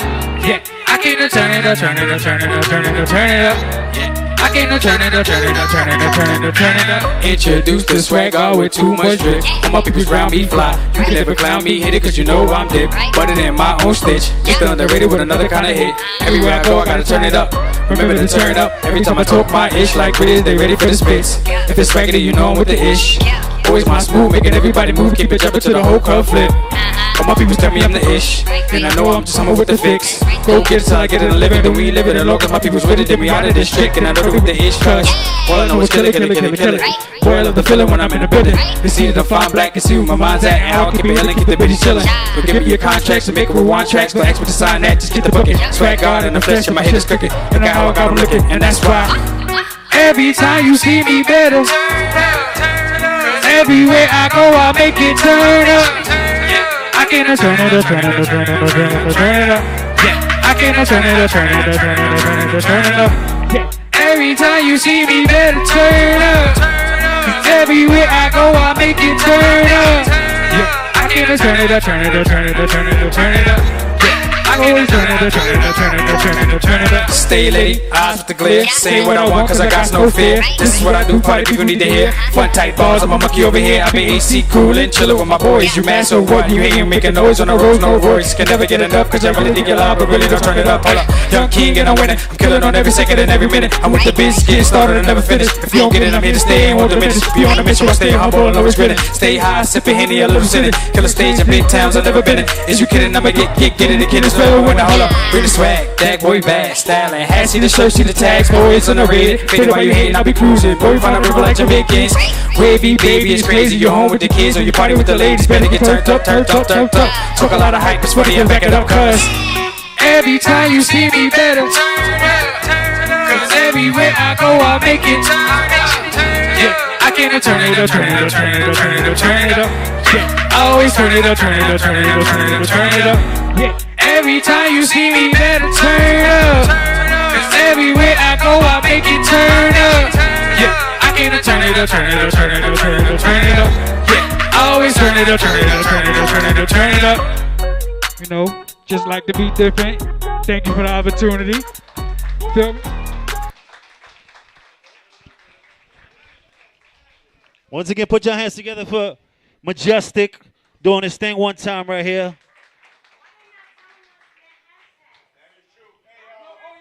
Yeah. Oh, I have my wife / manager in the back. She got all my information. Y'all can get cards if y'all want to find me. She right there in the back with her hand up. So, you know.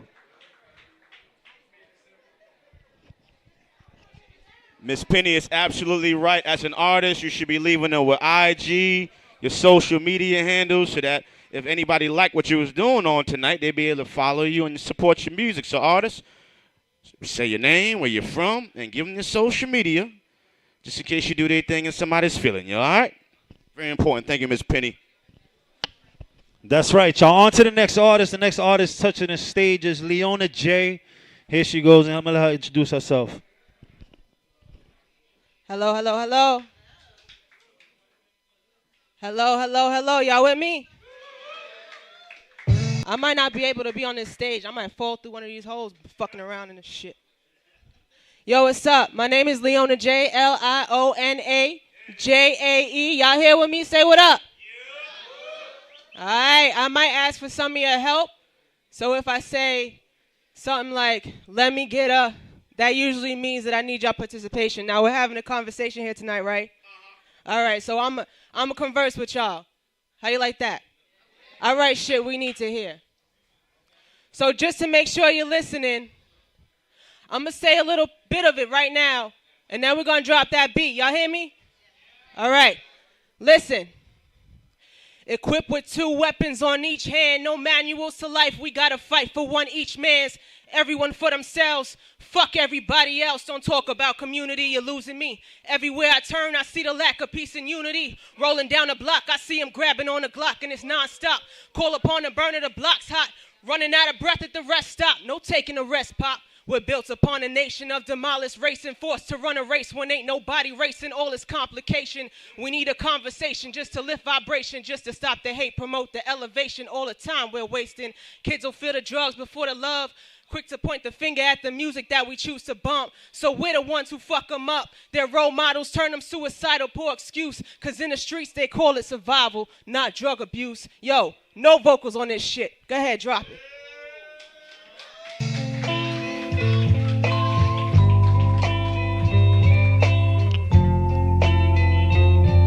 Yo. Equipped with 2 weapons on each hand, no manuals to life, you gotta fight for one each man's. Everyone for themselves, fuck everybody else. Don't talk about community, you're losing me. Everywhere I turn, I see the lack of peace and unity. Rolling down the block, I see him grabbing on the Glock, and it's non-stop. Call upon the burner, the block's hot. Running out of breath at the rest stop. No taking a rest, pop. We're built upon a nation of demolished race and forced to run a race when ain't nobody racing. All is complication. We need a conversation just to lift vibration, just to stop the hate, promote the elevation. All the time we're wasting. Kids will feel the drugs before the love. Quick to point the finger at the music that they choose to bump. So we're the ones who fuck them up. Their role models turn them suicidal for excuse. Cause in the streets they call it survival, not drug abuse. Damn. Yo. I'm here with y'all tonight. I wanna move. I can't. Yo, listen. What I'm saying is important shit. And if I knew all y'all, I'll tell you the same thing. Listen. Effortless society, a mockery to ruin what's left. They'd rather start another war than teach us how to progress. Don't expect nothing less. That's how it works. But they care about you last. That's what forced to put them first. Really should be in reverse. Be triumphant, but we chose to trumpet. Segregation is the way the government finds comfort. Brutality is such a cruel normality that people turn their heads on the daily and they walk around casually. Another cold casualty. It's sad, but it's true. If they can call you a nigga, then it can happen to you. Not just the uniform blue, but your man's in the crew. Getting comfy be the shit that ends up blocking your view. Listen to your inner spirit, it'll tell you the truth. The devil wants to see you fall like it's protocol. Back against the wall, cause he's here to take it all. Cold, alcohol, the fentanyl. Satan's in withdrawal. Yo, you hear me? Stop fucking with that shit, yo. I wish I knew where to start right now. I think I'm doing pretty well. I'ma put you on. So I'ma put you on. Listen. There's a plan to fuck us all up raw. The high up saw and pass along a message, so we acting reckless. Old lady, run your shit, popping off a necklace. But old ladies, Mother Earth, we gotta be protective. See, we gotta stay grounded like the trees, except the leaves when they leave. Be intimate with nature like the birds and the bees. Implement the same energies within black communities. The Latin into every project, repping minorities. Convince the youth by telling them the truth. That beyond what people say, there is nothing they can't do. There's no limit to the greatness, trust me, haters ain't shit. Cause people tell you about your craft and later copy it. Don't believe the hype because it's full of empty promises, and stay about your character, especially if you're prominent. Instead of fucking up, they'll watch you body it, the boil in their blood or reach your high, cause they can never be you. Yo, motherfucker, settle for counterfeit. Yo, look, they be tight when they gotta settle for counterfeit. Yo, let me get a fuck that. Let me get a fuck that. Can I hear it? Let me get a fuck that. Can I hear it? Let me get a fuck that. Can I hear it? Yo, bow your head in this bitch. We going to church. The finalized agreement says, bow your head and be true. Let the love flow out your body. Let it make a debut. Know that everyone's a miracle and masterpiece. Pay attention to the person that you are, not who you rather be. Lend a helping hand to your brother. Respect for women like your mother. Set a good example and be good to one another. If you know better, put your hands on. Walk away from people that you wanna put your hands on. If you gotta force it ain't for you. Trust the universe and just take a better avenue. Play it like it's chess, not checkers. Stay away from rats, but keep stacking your cheddar. Lastly, take care of yourself and mind your business. Keep yourself in check. Let them know, don't get it twisted. If they want the business, let them go about their business. Have you ever seen an eagle flocking with a bunch of pigeons? No. Yo. Listen. Don't make me. I'm talking to you. I'm talking to all of you. Don't make me. Be smart. This world needs the love, the peace, the light. Yo, we gotta teach to them. We gotta preach to them. You hear me? Peace and love. Thank y'all. Leona J-L-I-O-N-A-J-A-E. I'm here. That's right, y'all. Leona J. You see how she touched down on this stage. She let y'all know her name, she represented, and she let you know her name again. So make sure whenever y'all touch the stage, y'all do the same, man. We're going to get into the next artist. I got Laura Dowding. Is that correct? That's right. Hello, hello. Damn, that was a great performance. My name is Laura Dowding. I go by Laura Dowding Music on social media, Instagram, Facebook, all those things. So we have some continuity. First, let me say this. This man right here, give it up. Give it up for Amadeus. Give it up for Platinum Boy. They have been great mentors to me for about a year. I came to my first 101 last year in January, and now I am blessed that this is my job, and I do shows. That's what I do because of the mentorship of this man. So this is free. Y'all know that you did not pay to be here. Okay? So anytime that these are happening, we should be here. And I'm blessed. Also, Amadeus does something called the Sit Down, which I have also partaken in. And I don't know when the next one is, but if you can do it, do it. You get to sit with Amadeus one-on-one, and he mentors you, and it made a very big difference in the music that I'm writing now. So thank you. I appreciate you. Second, yes, give it up. I wrote this song. It's called You Matter, and we're doing it, and we're going to shoot a music video with the schools, and so I'm looking for endorsements if anyone wants to help with that. So, hey. And we're working with the kids in the schools for the video. So get at me after. I also have cards. This is called You Matter.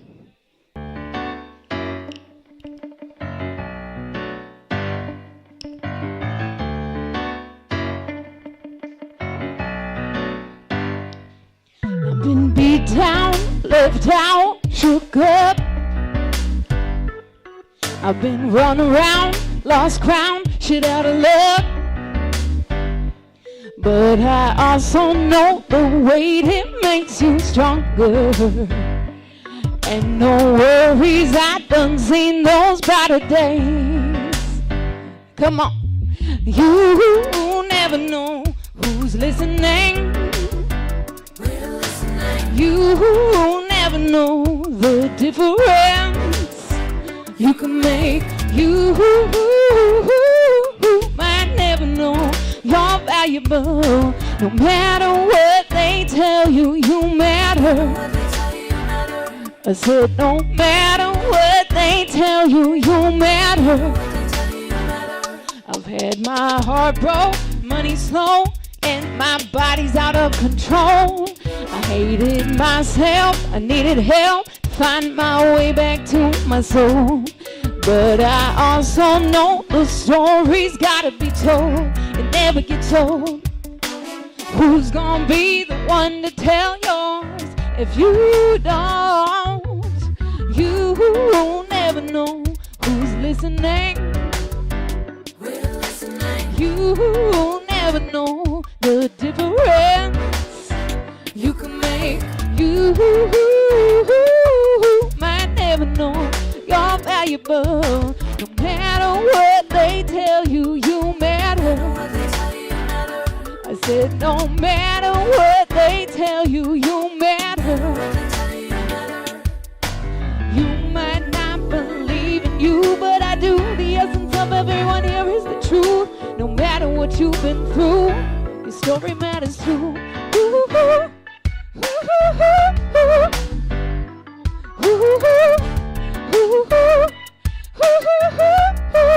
Come on, put your hands together.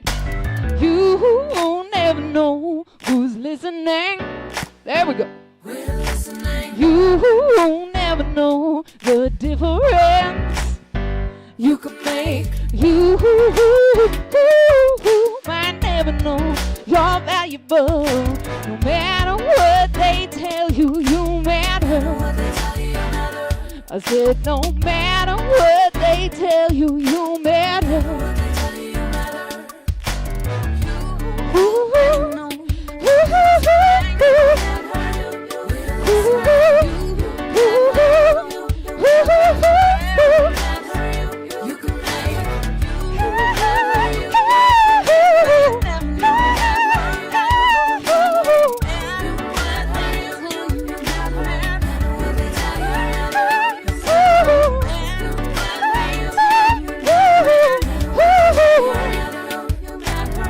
Thank you so much. Find me. Thank you so much. Laura Dowding Music. Please find me. I have cards with me. Thank you very much.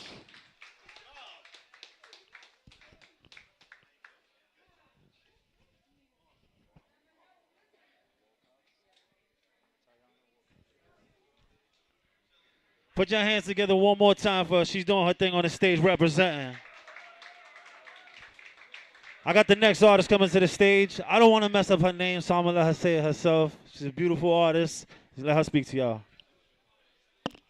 Yo, what's up? Hello, like, yeah.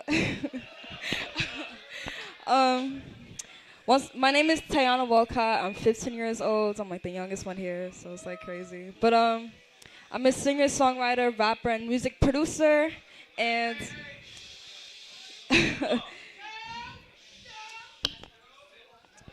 yeah, the song I'm gonna be doing is called Stereotypes. It's a song that I wrote and produced. I actually just dropped a music video last month that I directed. Just crazy. So yeah. Ladies and gentlemen, we're not networking yet. Ladies and gentlemen, ladies and gentlemen, ladies and gentlemen. I say shit 10 times. Ladies and gentlemen, we're not networking yet. These artists that's coming up here to perform, we want to show them love and respect, please. Ain't nobody going nowhere, so you can be at the network. Don't worry. We're going to be here. But let's make sure we show these artists that get on this stage love and respect. If it was you, you would want the same thing. All right? So let's Big Bro, come up. Can you introduce her one more time? I believe I'm going to get it right this time. Her name is Tayana Wilcox. Put your hands together. She's a 15-year-old artist, singer, songwriter, producer. This is what we're here for, man. This is what it's about. Supporting each other and giving a platform for these artists to be able to showcase themselves. So I'm going to let her take the stage. Hello. Yeah, facts. Yeah, but the song I have is called Stereotypes, and it's really important for me because, you know, police brutality, just overall gun violence, and just stereotypes in general is happening to my peers, it's happening to my generation, and we're just, me as an individual and as like, on behalf of everyone like that's my age, I'm trying to really redefine what it means to be a person of color, redefine what it means to just be a person of youth in this generation, so.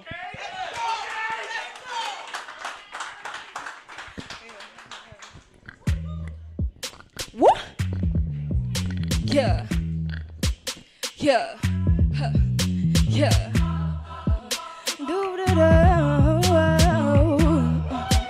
What? Huh. Look, I ain't never been a bad girl.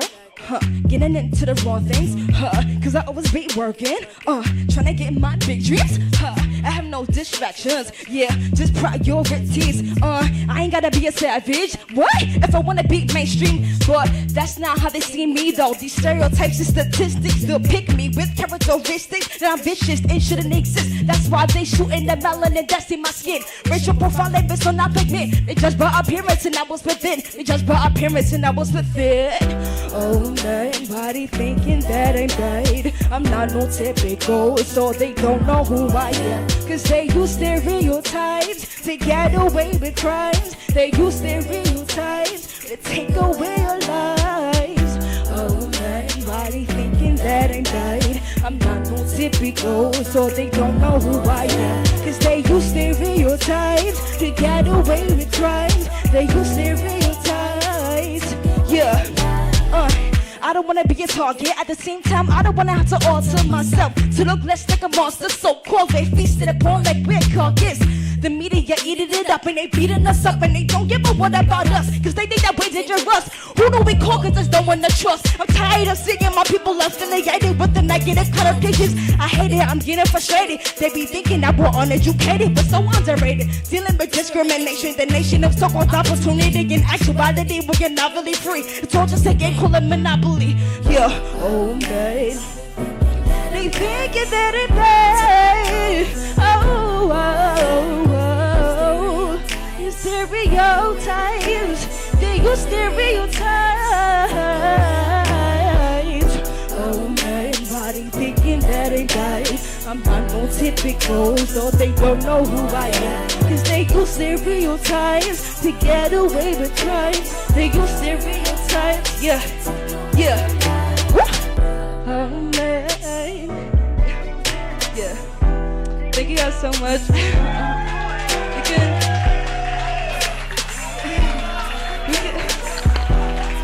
you guys.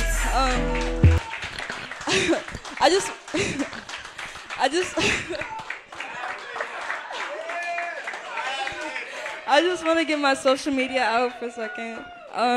You can find me at Tayana Walcott, TAYAHNAWALCOTT. Instagram, Facebook, YouTube, Twitter. My website, IamTayanaWalcott.com. Spotify, Apple Music, all of that.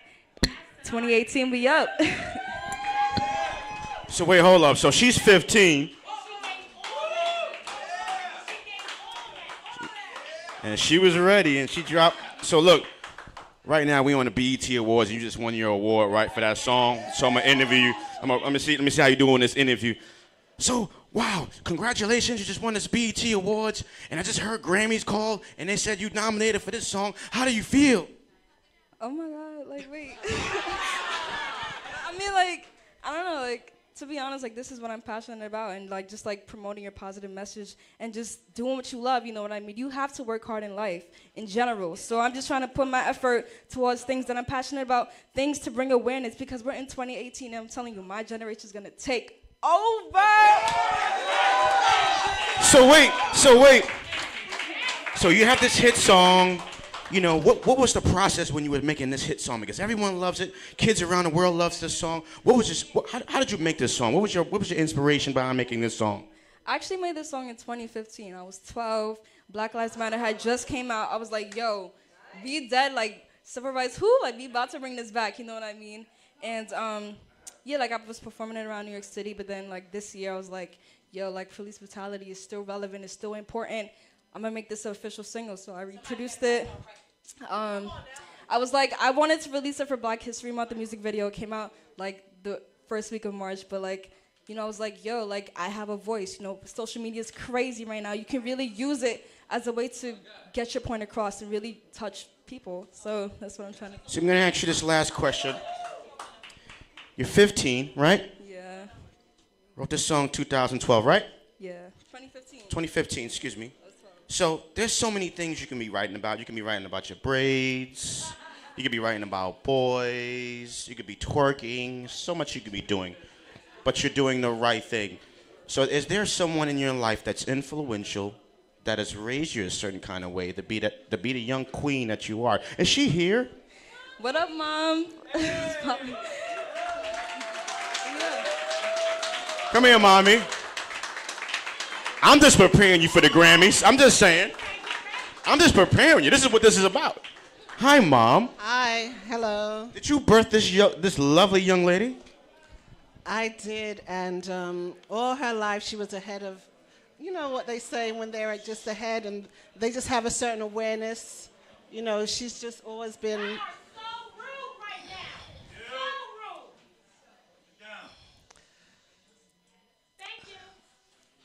Yeah, she's always been ahead of her time. From the time she was little, she was always just self-motivated, and I didn't have to do too much. So she's just one of those individuals who just have their own ideas and just want to, you know. Of course, you know, I used to sing and produce and songwrite myself, and I just passed that on to her, but she just took it to a whole nother level. So, yeah. So are you proud, Mom? Extremely, extremely proud of her, you know. She has, you know, a great message and it needs to be heard, and the youth have a voice, you know, and all you guys are all wonderful, and, you know, like they said, we all need to network and not rely upon these people, but just rely upon each other and, you know, take it to the next level. Yeah. And also, and also, like, if I don't say, or if we don't say it, who's gonna tell our story? You know what I mean? So it's just putting that into perspective. It's like everybody goes through their own. Like I live like not too far from me. Like this is the hood. Like I have experiences that, you know, like privileged people won't ever understand. It doesn't matter about your money, your status, whatever. They're just experiences deeply rooted in who we are. And it's like you can't ever like re-emulate that. You can't ever, you know, prototype that, any of that. Like so that's why I really try to just tap within myself and just like work as a community and just really show them like, yo, what's popping, you know what I mean? So, yeah. One time for this young queen, man. Great job.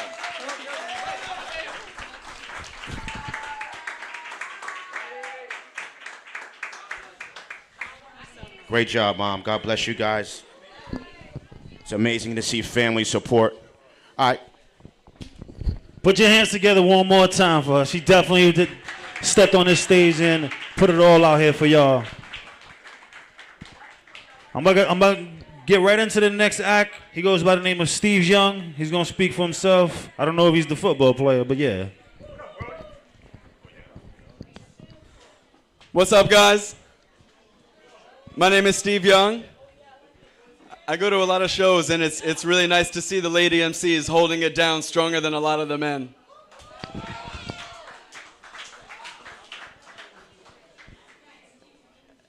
You can find me on Instagram and all that stuff at Mr. Feel Young. My name is Steve Young, and I'm just trying to make you guys feel young. This song I'm going to do is called Coffee.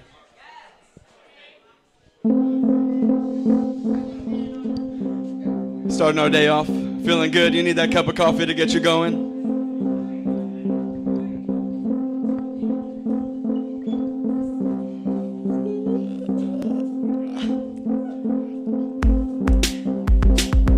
I wake up feeling groggy, unsure, but I know what the world holds, and so I roll over thinking the day is just an empty mug, and I love thinking about all the potential I can do whatever I put my head to. Just met a girl and she's like a cup of coffee. Running through my mind when I'm walking. Not a dull moment, no yawning. Never liked the step, but now I can't get up off it. Releasing my endorphins, and it happens often. Feeling on top of the world, that's why you see me on my tippy toes dancing. At work dancing, grocery dancing. Whenever she's close to me, dancing. In the shower singing, flowers I'm bringing. Met her at the door and I kissed her. Wore a puffy dress like a coffee filter. She's a drip, I'm loving that coffee. Can I have another sip? Sip, sip. In your arms, I can feel it burn. But the coffee's getting cold, we've been sitting too long. In your arms, I can feel it burn. Tell me, will you take a sip when the steam and the foam's all gone? Get up, get down. Get up. Get up, get down. And get down. Feel the rotation inside. Then stop. See the next one break. Yeah, yeah. Get up, get down. Get down. Get up, get down. Get up. Get up. Yeah, yeah. Sitting the same with a pair of feet. They say the first cut is the deepest. Then how come every time I find love, I find a way to redefine the word deepness? From the get-go, left me speechless. Rarer than a comment, had to take a bite to find that life's a box of chocolate hurt. Love is like a cup of coffee. First you wanna spill the beans. Nervous and tweaking, freaking and shaking, but it feels so good when the heart's vibrating. And then there comes the love making you so effervescent, enthusiastic and eccentric. So honey, it's no wonder why I fall in love with ease. Always put me in a good mood, so even if I'm angry, think of you. And it's like I'm saying cheese, but the picture don't fit the frame no more. Or maybe we overcomplicate, oh boy. Plus this love has grown stagnant. We used to be a magnet, we've grown complacent. And I'm not having it, so what do we do when the coffee's lukewarm in the winter? How do we begin to heat things up so that this love can continue? It's like, what do we do when it's spring and there's lightning and thunder? Throw some ice cubes in the coffee, and now it's summer. And now it's summer. Wrap in your arms. In your arms. I can feel it burn. Wanna fill it up, but I may have to give it up. Wanna fill it up, but I may have to give it up. Wanna fill it up, but I may have to give it up. I can feel it burn. Can't get enough, and so it's on to the next cup. Get up. Get up, get down. Get up. Get up, get down. And get down. Feel the rotation inside. And stop. See the next one break. Yeah. Get up, get down. Get down, get down, get down, get down, get up. Get up. Sitting the same with a pair of feet chained. Seems like it's the end, but it's never been the end before. So how would I know? It seems like it's the end, but it's never been the end before. So how would I know? It seems like it's the end, but it's never been the end before. So how would I know? It seems like it's the end, but it's never been the end before. So how would I know? So how did we go from yesterday when you would express yo deepest feelings like you were telling Geppetto? No lie, now it's like we're playing Nintendo. Except these two-player games aren't working anymore. There's those sharp things we blow, trying to make a spark. A cappuccino with the milk shaped like a heart. And when things were steaming up, I realized that one more shot of espresso will never be enough. I said, sweetie, there's no way to sugarcoat this. Things have gotten dark. I don't mean to seem hopeless. I think we ought to go our separate ways. I think we're on the same page as far as that goes. Love has many stages. As ours begins to plateau, I say this comfortably. I'm not the cup for you, and you're not the cup for me. You get a rise out of me, but then comes a crash. That's not how love ought to be if we want to laugh. So I'm moving on, coffee. We took a chance. Things aren't always what they seem at first glance. I said I'm moving on, coffee.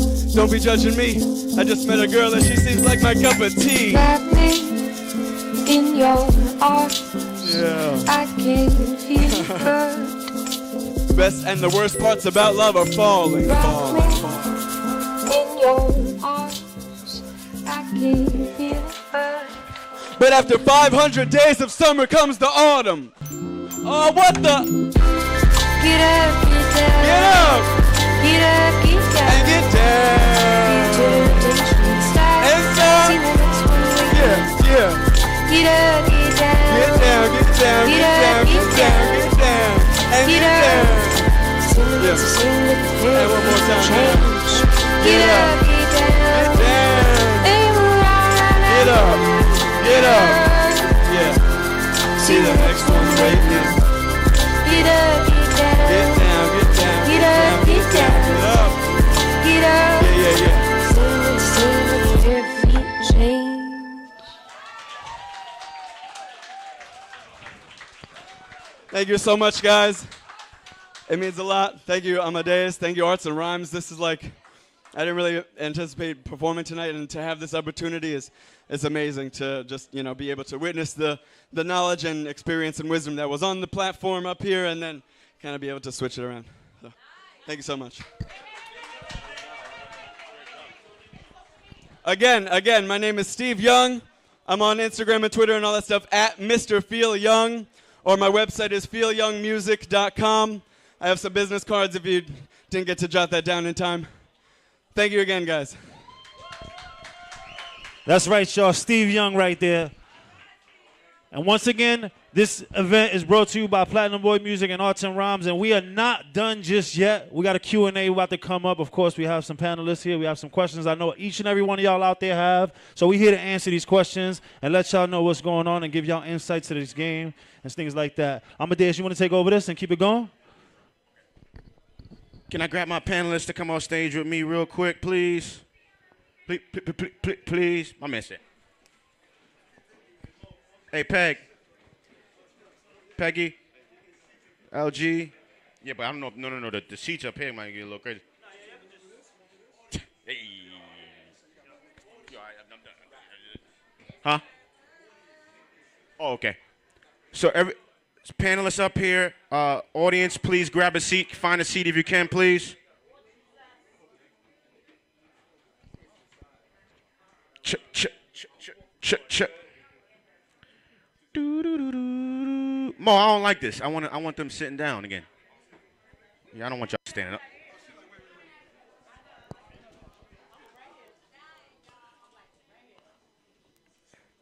I don't. You know what? I want to put. I don't want y'all standing. I want to put the seats back.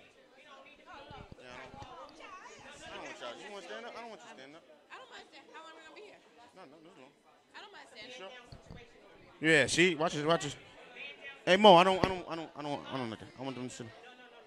Yes, I don't want y'all doing it. I don't want y'all doing it, queens. Can I have some kings up here to get these chairs lined up, please? Please.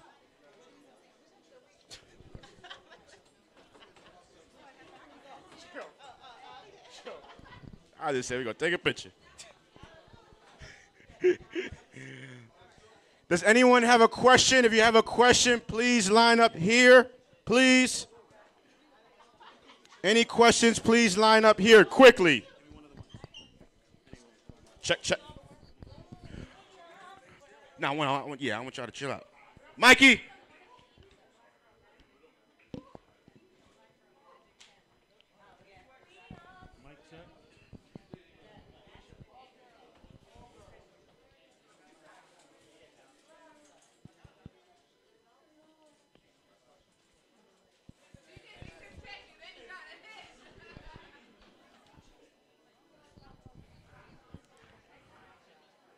Okay, anybody have a question? Can we line up here? I only got one question.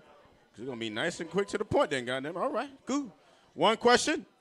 Anybody have a question right here, please? You got the question? Step up. Questions? All right, there you go. I didn't know y'all was okay. Hold on a second. 1 second. Everybody in the back, please lower your voices. I want to get these questions answered. I don't want to be speaking over you guys. My brother? Yeah, you guys said something early that, like, the missing key is probably sitting right next to us, like shoulder to shoulder. And I know a lot of us are really eager to like make music and just meet people and network. So when we make that music, what is the first steps and towards protecting your music, your ideas? I know we want to make the money and everything. We're eager to create because that's what we know how to do. But what are the first steps towards protecting those ideas in our artistry? Are you familiar with copyright? So that's one of the steps you can take in regards to protecting your original material. I think, is it still copyright? It's the same as you could poor man copyright your stuff. Right. You don't got ASCAP, BMI, or write it, mail it back to yourself. Don't open it until you solidify yourself. You know what I'm saying? That protect you in court with the date stamped on the mail package that you sent. I created this track on the 1st of July. It's 2016. Now the record comes out 2018, and nobody, if you hear it on the radio, they can't, somebody bit my joint. Right. That'll protect you. You hear a lot of cases where right. Producing and there's another producer coming out taking their artistry, And sounds are similar. Yeah. But even with that being said, like I don't want you to fear like working. You know what I'm saying? Like I did the poor man's copyright. I never copywritten any of my material. I mean, at the end of the day, we're creators, so we're gonna always continue to create. Bottom line is, none of us are doing anything new. You know how long music has been around? And I'm generally speaking, you know how long music has been around? You know, there's no drum roll that wasn't done in James Brown time, and then at the end of the day, his drummer, and he heard a drum roll that was probably done 20 years prior to him. You understand what I'm saying? So, you know, record, keep creating, keep working, and move fearlessly. You understand? Like, you're going to have to send your music out to artists. You're going to have to send your music out to songwriters. Somebody might steal it. Okay, cool. That means you got something dope. They're only going to steal it if it's dope. And if it's stolen, you can take the proper precautions in dealing with it. But the amount of money you're going to spend to actually sue that person for stealing it, it's going to be some crazy number that's not even going to make sense. So let that be motivation to create more heat. Thank you guys. And that goes for dancers as well. Y'all can't, we can't copyright movement. So we submit shit to artists, and I look at Justin Bieber and be like, my nigga, you got my shit up. That's like 3/8 of my movement. But I can't do nothing about that. You guys are lucky. Hey everyone, my name is Javon Bubbles. Great panel discussion. Hi, Miss Penny. I learned a lot here today. Thank you so much and Amadeus, thank you for, giving this knowledge to us. It's really helpful. My question today is about the acting, right? You said you have to do comp cards, all those headshots and all that stuff. And it's always been like a question of mine about what should the headshot look like? Should it be natural hair colors? Should it be what you look like every day? Should it be, your natural curly afro underneath this, stuff like that? Like, what do you do? Well, I would say I'm Mike. I'm good. I have a bald head, so it's a little easier for me. However, they always say, like casting directors would say, make sure that your headshot represents what you currently look like. Because you can go in there and take headshots right now. They can see headshots of you with black hair, and then you walk in the casting looking like that. You're a totally different person. Right. That throws them off thinking. Right. So I would say the most important thing is, you can do natural, you can do whatever you want, but make sure that you're willing to ride that wave for at least 4 miles. Stay consistent. Yeah, I would say if you take a headshot, let it be as clean as possible. Don't try to be like you're going out to the club to Amadeus album release party and you got 100 bottles in VIP. That Gucci dress is cute, that's cool, but casting agents and advertising agents want to see the norm, stripped. All the earrings gone. Take the cute hat, nope, I want to see your face, your eyes, all that makeup bright, no, dead it, clean. Because now when they put you in a role, they want to see that you can transform into that character. I need to see if you're going to dance. If this is a dance audition, I need to make sure you ain't doing all the extras and it's not going to get in the way and smack Usher in the face. You know what I'm saying? So all that plays a part where you take those pictures, and that's what separates photographers and looks from. There's 1,000 photographers, but what makes them special to get your identity? Keep that in mind. Yeah, just to add to that, I was just going to say, just think of it as a blank canvas. So, when we're doing castings and things like that, we already have a vision for what we're looking for and what we want you to look like. So we want to see you in your natural state most times. You can do a couple of comp cards that have some versatility. You can show you in your natural form. You can show some personality. You can put on a little makeup and things like that. But you should have at least one shot, specifically if that's your main headshot, that's of you in like your natural state. It doesn't mean you have to have an afro.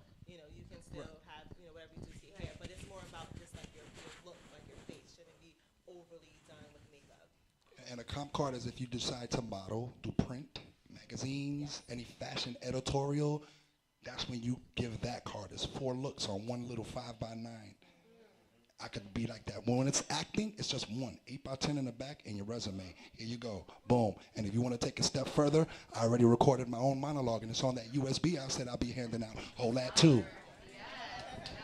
Push the envelope.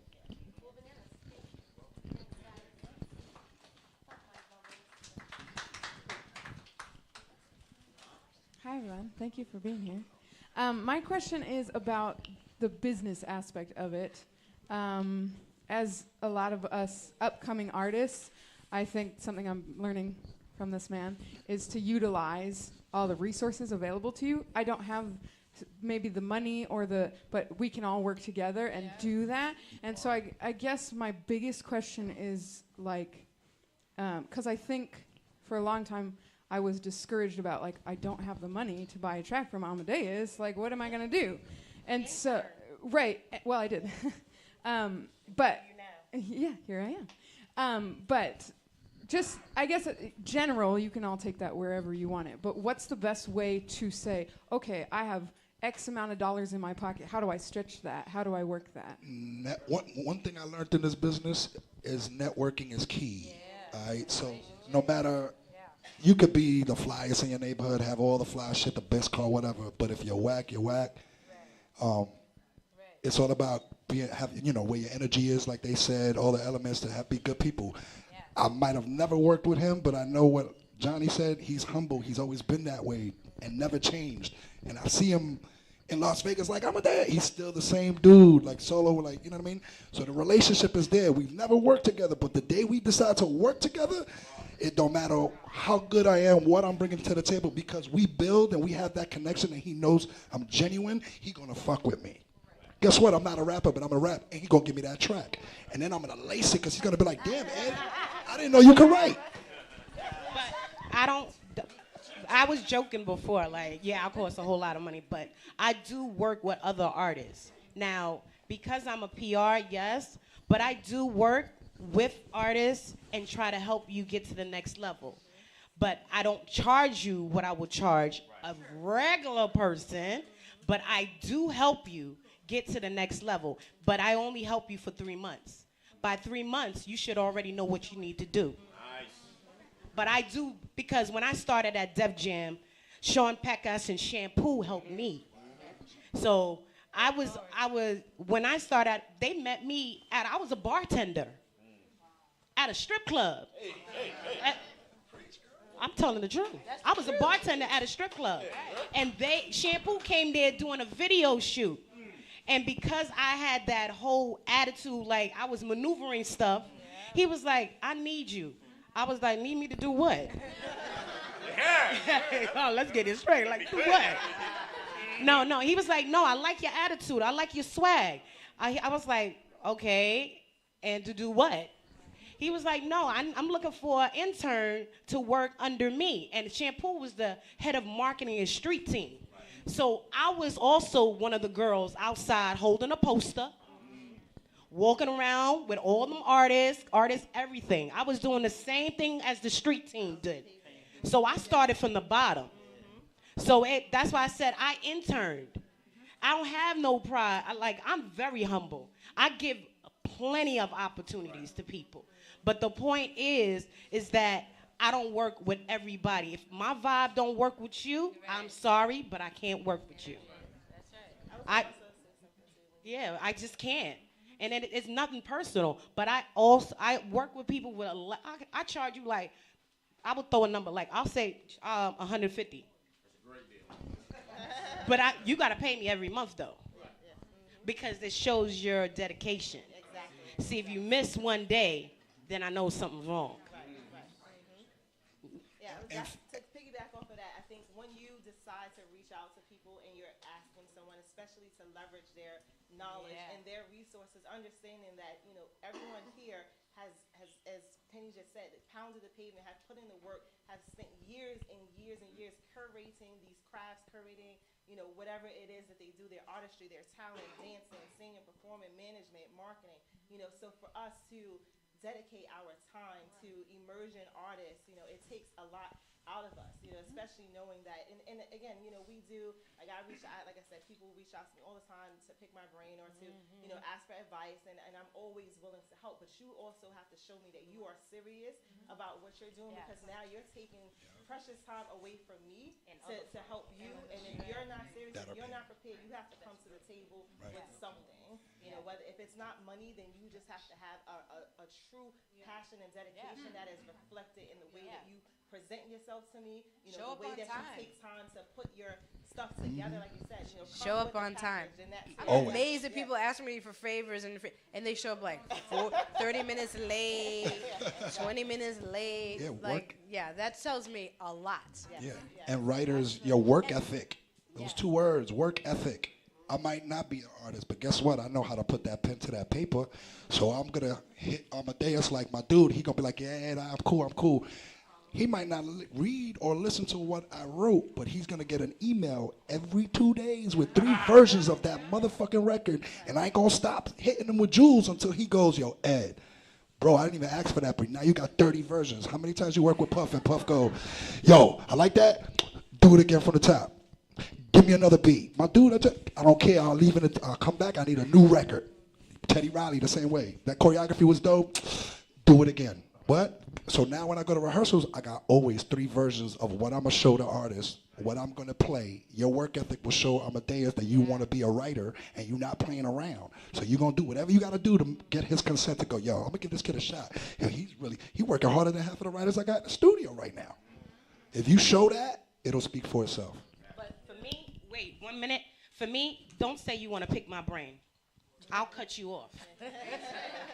Don't ask me that. Just say, how can I help you help me? That's good language. Don't say you want to pick my brain.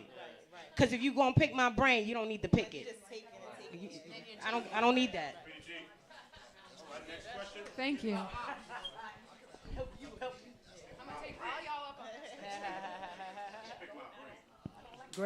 Great, awesome, amazing afternoon, friends, kings and queens. Thank you so much for everything that you've, man, I'm just a sponge, ready to wring it out though. However, I'm Tanea Cook, the inspirational DJ, 28 years young.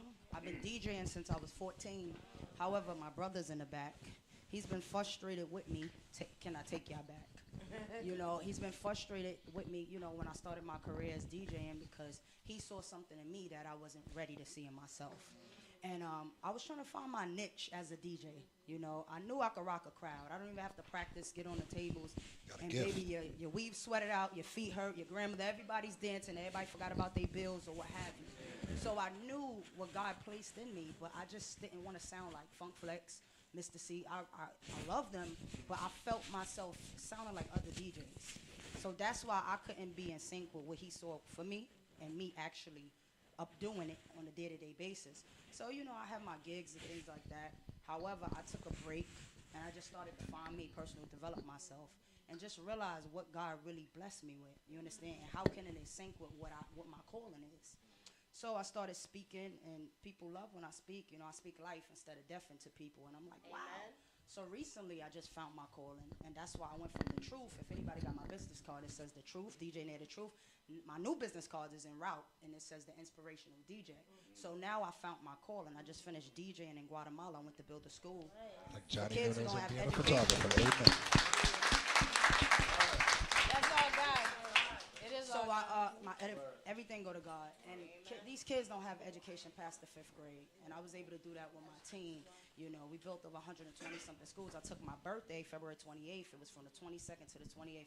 And I built the school. I helped build the school. I went to add value to them. They changed my life. I thought I knew what work ethic was. I thought I knew what being humble, grateful was until I went out there. However, can I take y'all to December? I was doing a cleanse, 10 days cleanse, just alkaline water, maple syrup, lemon juice, and cayenne pepper. I did that for 10 days. You can take notes. It's amazing because I'm on a 21 day now. It's a different spiritual realm. And God showed me, he said, you know what? I need you to bring my peoples together. We need to create a new world where there's no religion, but just relationship. You know, no war, just love, no color, just peace, just unity. And you're going to use the gift that I gave you that your brother was frustrated with. Yeah, you can bring people together, but I want you to bring them together, all different walks of life. People don't have time for racism, hate, you know, you this, I'm that, you know. And he said, you're going to do it in the train station. Mind you, we from Brooklyn, and I want you guys' advice soon, you know, just so you guys could get a visual. And I just went with that calling and a long story short. It's usually long story long, but time frame, long story short, I did it. You know, I just finished paying bills and everything, put money to the side for other things. I'm like, God, I don't, $300 to get another little equipment to take to the. I said, you think $300 is bigger than me? I said, no, my God, it's not. And 2 days later, the money came, and I went to the train station. You know, I did my homework. I met the right people. They told me, you know, where to go, what to do. And I did it with being obedient. And when I tell you, if you went to my Facebook, you see black people, white people, Jewish people, Chinese people, the Muslims, the Christians, the atheists. Everybody's dancing, having fun through music, which is a vibration. So I found my calling, and I'm just so grateful for it. But now I want you guys' advice going forward, because I'm not a local DJ, I'm a global DJ, and I don't just bless people locally, I do it globally. And I say that humbly because it all comes from above. So what is the advice that you kings and queens can give me going forward? You don't need much advice. You got that already, yeah. Give me some of that drive. Can I borrow some? I want it. That's it. You teaching us. I would say this. First of all, thank you for your words. You're in a great space. So I would say that you now need to be very intentional, because you're very clear about your purpose, your relationship with God. You understand your gifts. You're humble. You're vulnerable. So I believe, until you're on this earth, and you're always evolving. And so God will continue to take you to new levels. So now it's about being very intentional and being a planner. I think one of the wonderful things about once you realize your purpose, sometimes you can be like, oh, I got this. I can sing, dance. Me, it's like I love people. I can go in and pitch. I didn't know I was good in sales until somebody said, you should be selling. I'm like, me? And then I would take it for granted. I'm like, I'll just show up and ask for the money, and but then, God really dealt with me in terms of getting organized and being strategic and being deliberate about everything. I mean, I'd get up, wouldn't make my bed, I'd always look nice, but I was like, oh, what, but he got into my head about everything, about establishing order from the minute I opened my eyes, and being deliberate and intentional. And that's what happened. Every time, he promotes me to something else, there's a new opportunity for growth. So I just say, you're doing great, and just be aware and be intentional about what you want to do. Yes. Do you write your plan? Do you write it down? You write it down? I just started writing everything that come to head. Yes, yeah. Yeah. And I applaud. Buy yourself a dry eraser, I have electronic marker eraser, and visually see it every morning. Yeah. I have electronic things, but I love to write, because I think when you really write something down, it's different. And put timelines. And I have 2 notebooks. I got one that's in my office. I got one that's in my house. And I'm very deliberate. It's like put the date on top, and even the process of crossing things out. Yeah, crossing things out. Yeah. Yes. Amazing. God bless you, Queen. Something, Rich? I was just saying, you should try and align yourself with brands and people that can advertise you as everything you're doing, because it's amazing. Like, I want to go to Guatemala with you and DJ, like, for real. You know what I'm saying? Like, so definitely just like your next step. That's what you should be looking forward to, is just trying to get a bigger machine behind you and your brand. You know what I'm saying? Next question, you got something? A way to achieve that is putting together a sponsorship deck. Basically, it's an outline of what you're doing. You could talk about your works that you're doing, your outreach programs you're doing in Guatemala. There are tons of companies that have budgets for stuff that align with what their brand message is. And if this is something that aligns with what their brand message is, they'll be happy to, write you a check that's tax deductible for them in the long run. But these are certain things that you can do to raise money for what you're doing. And I'll talk to you a little bit more about that on the side. And lastly, Queen, you do Steve Harvey, right? God showed me in a vision that I will be sitting on Ellen's couch and Steve Harvey. Signs are signs. That's where it is. Listen, signs are signs. That's what it is. Call Go ahead, those my things brother. that be. Yes. So moving forward, cause who has questions down? You. Just those 3? Just these 3? Yeah, that's where. All right, so go ahead, ask your question. One of you guys get it. If one more needs to chime in, because I want to make sure I get everybody. All right, cool. I'm Easy from Guessing Grain. You can find us on any social media, Steady Beaming 410. We just now dropped the mixtape. Appreciate the grind on all platforms, first and foremost. Secondly, Can we get some advice on the best ways to go about getting on any type of college tours, any type of tours opening up for people? Because we're really trying to put this show on the road. As you can see, we're working on that right now. Okay, so EPK? But all right, that's what we need to know.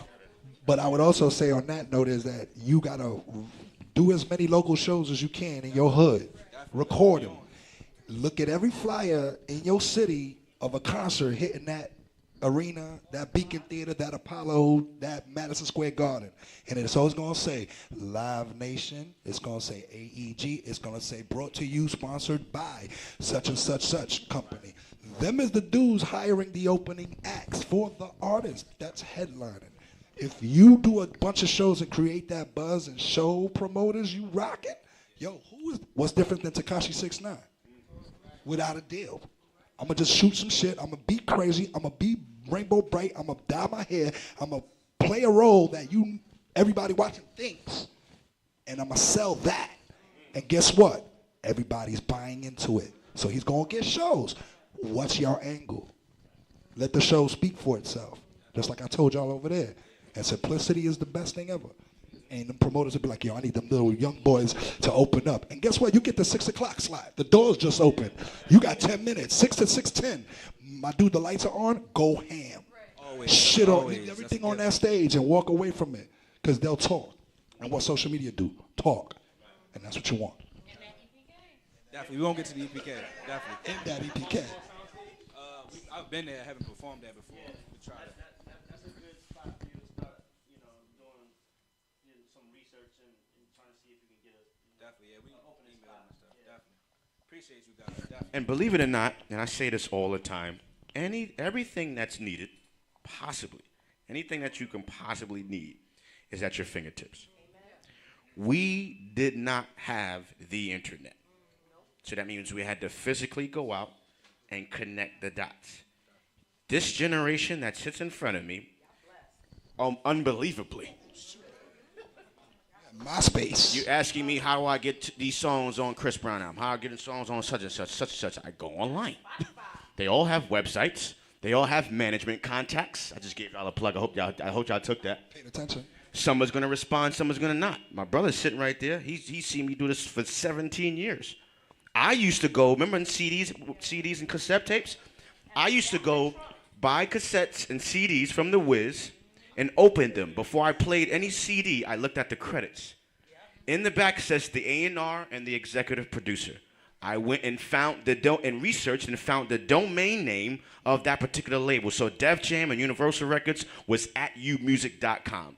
So I will look at the name that's on the album and says, okay, his name is Eddie Morales. So I would put Eddie.Morales@umusic.com. And I emailed everybody that was on that CD. Some responded, some did. The ones that responded, I reached out, and then like Eddie said, every 2 days I send them an email. Some blocked it, ignored it, threw it in the trash, but some responded. And the ones that responded, I'm still connected to this day.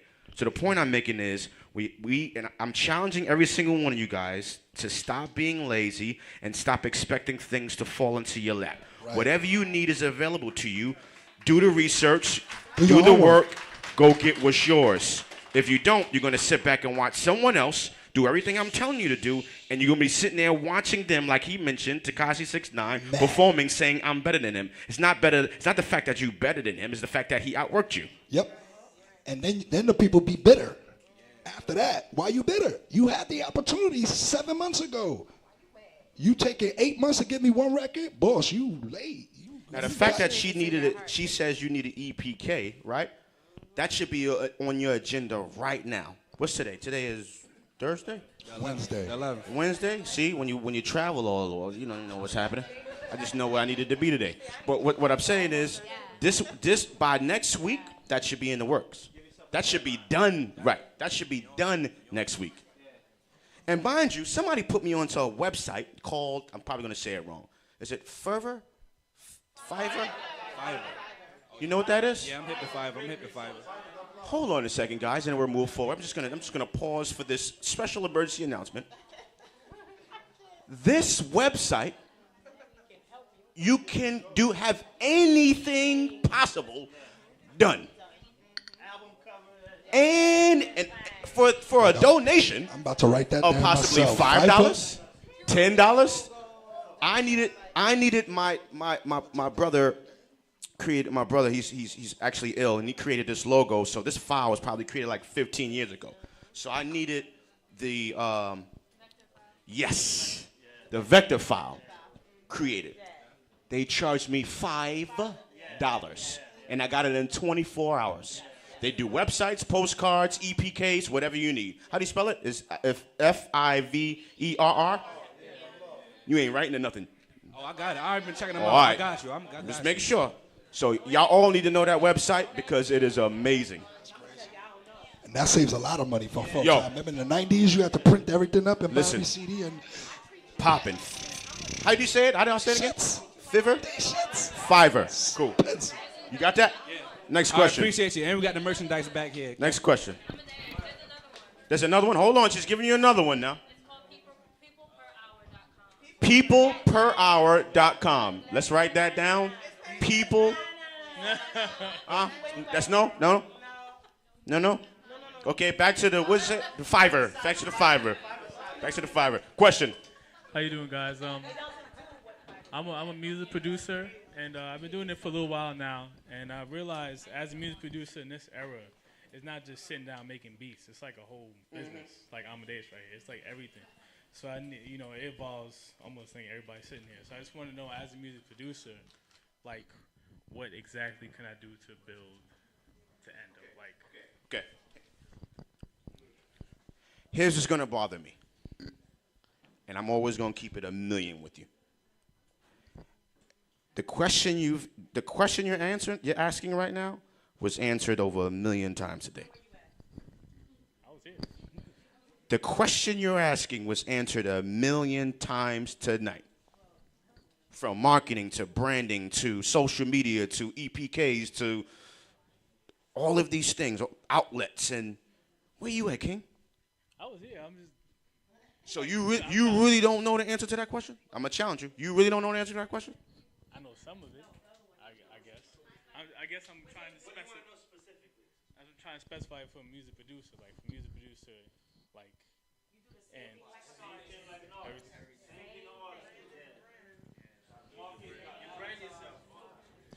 Hold on, and I'm not pointing you out.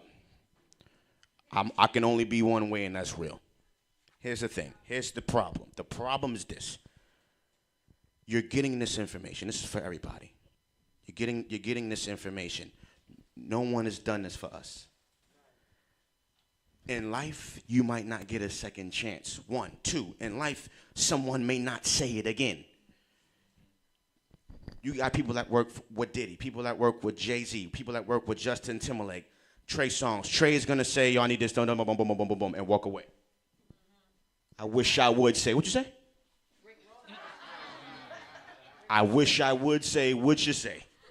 It's not about, we're both men, it's not about fear, it's not about none of that. When you're working with high caliber and you're working with people that's up here, it ain't about what you said. So 9 times out of 10, I'd rather figure it out and be wrong than to say what you say. And he's JT. They doing a Super Bowl show. Listen, all right, cool. I seen Jay-Z do it. I seen Jay-Z because music directors have a unit. So Jay-Z came in with Beyonce, Madison Square Garden, out of his Maybach, came over, leaned in and said, "Yes, well, what I want to do is."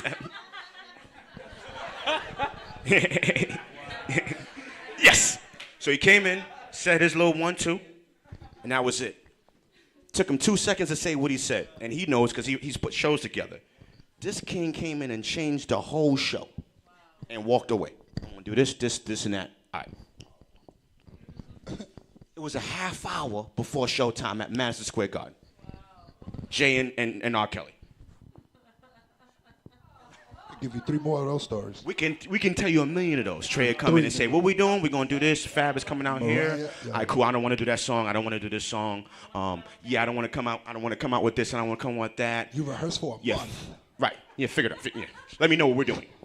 You rehearse for a month. The You point got 30 minutes. The point I'm saying Sure. is, you may not get a repeat. You may not get a person that's gonna hold your hand and say, "Hey, so this is how you do it." And again, I'm just giving you the information you need to hear. I'm just being as real as it gets. You heard everything you were supposed to hear tonight. I'll tell you a book to pick up. Go pick up Everything You Need to Know About the Music Business by Kashif or Donald Passman. Tell you everything you need to know. In regards to what you need to do right now, immediately. You have an Instagram page? Yeah. What's the Instagram page name? Flames Emoji Beats. I know who you are, okay. Your Twitter. What's your Twitter page? I don't have Twitter. Mm-hmm. Fix that. What's your IG? I mean, you have Facebook? Yeah, Facebook is. What's your Facebook name? It's Jonathan Code. Oh, yeah, because you got to use your real name. Yeah. You have a website? No, you got a business site on Facebook and you put your company on there too. And start that page, you can get 1 million followers. Yeah, I have my Instagram linked to my. And then you have a website? No, I'm building. So you heard that website I said tonight? What's the name of it? Fiverr. Yeah. 2 R's. So do those things. You have my information, right? Yeah, I got you. Okay. We'll talk. But remember what I said, man. You're getting everything you need to go. So make sure you apply it and move. Somebody right there. You see that young queen behind you? She wants your spot. So if you're not ready, she's going to take your spot. Facts. You might have a whole room of artists in here that was just saying that they don't have the money or the resources. Like, you should have been connecting with them as well, too, because they might have a following or something, a project they're working on. They might need to use your music. Again, it's about collaboration and working together and building and growing together. Even if it's $150, that'll pay your cell phone. That'll pay for your website. Can't think like that, okay? All right. Next question. Bless. Hi. I have a question about networking. So, like, I don't know if y'all can relate, but, like, it's intimidating for me to go up to, like, older people because, like, I don't really have. I mean, no. Not She like means over 21. Showed you. No. I mean, like. No, I don't mean like. You can call me OG. I'd rather take OG, but don't call me old. Okay.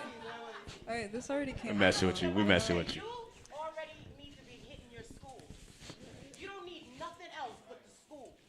You're 15.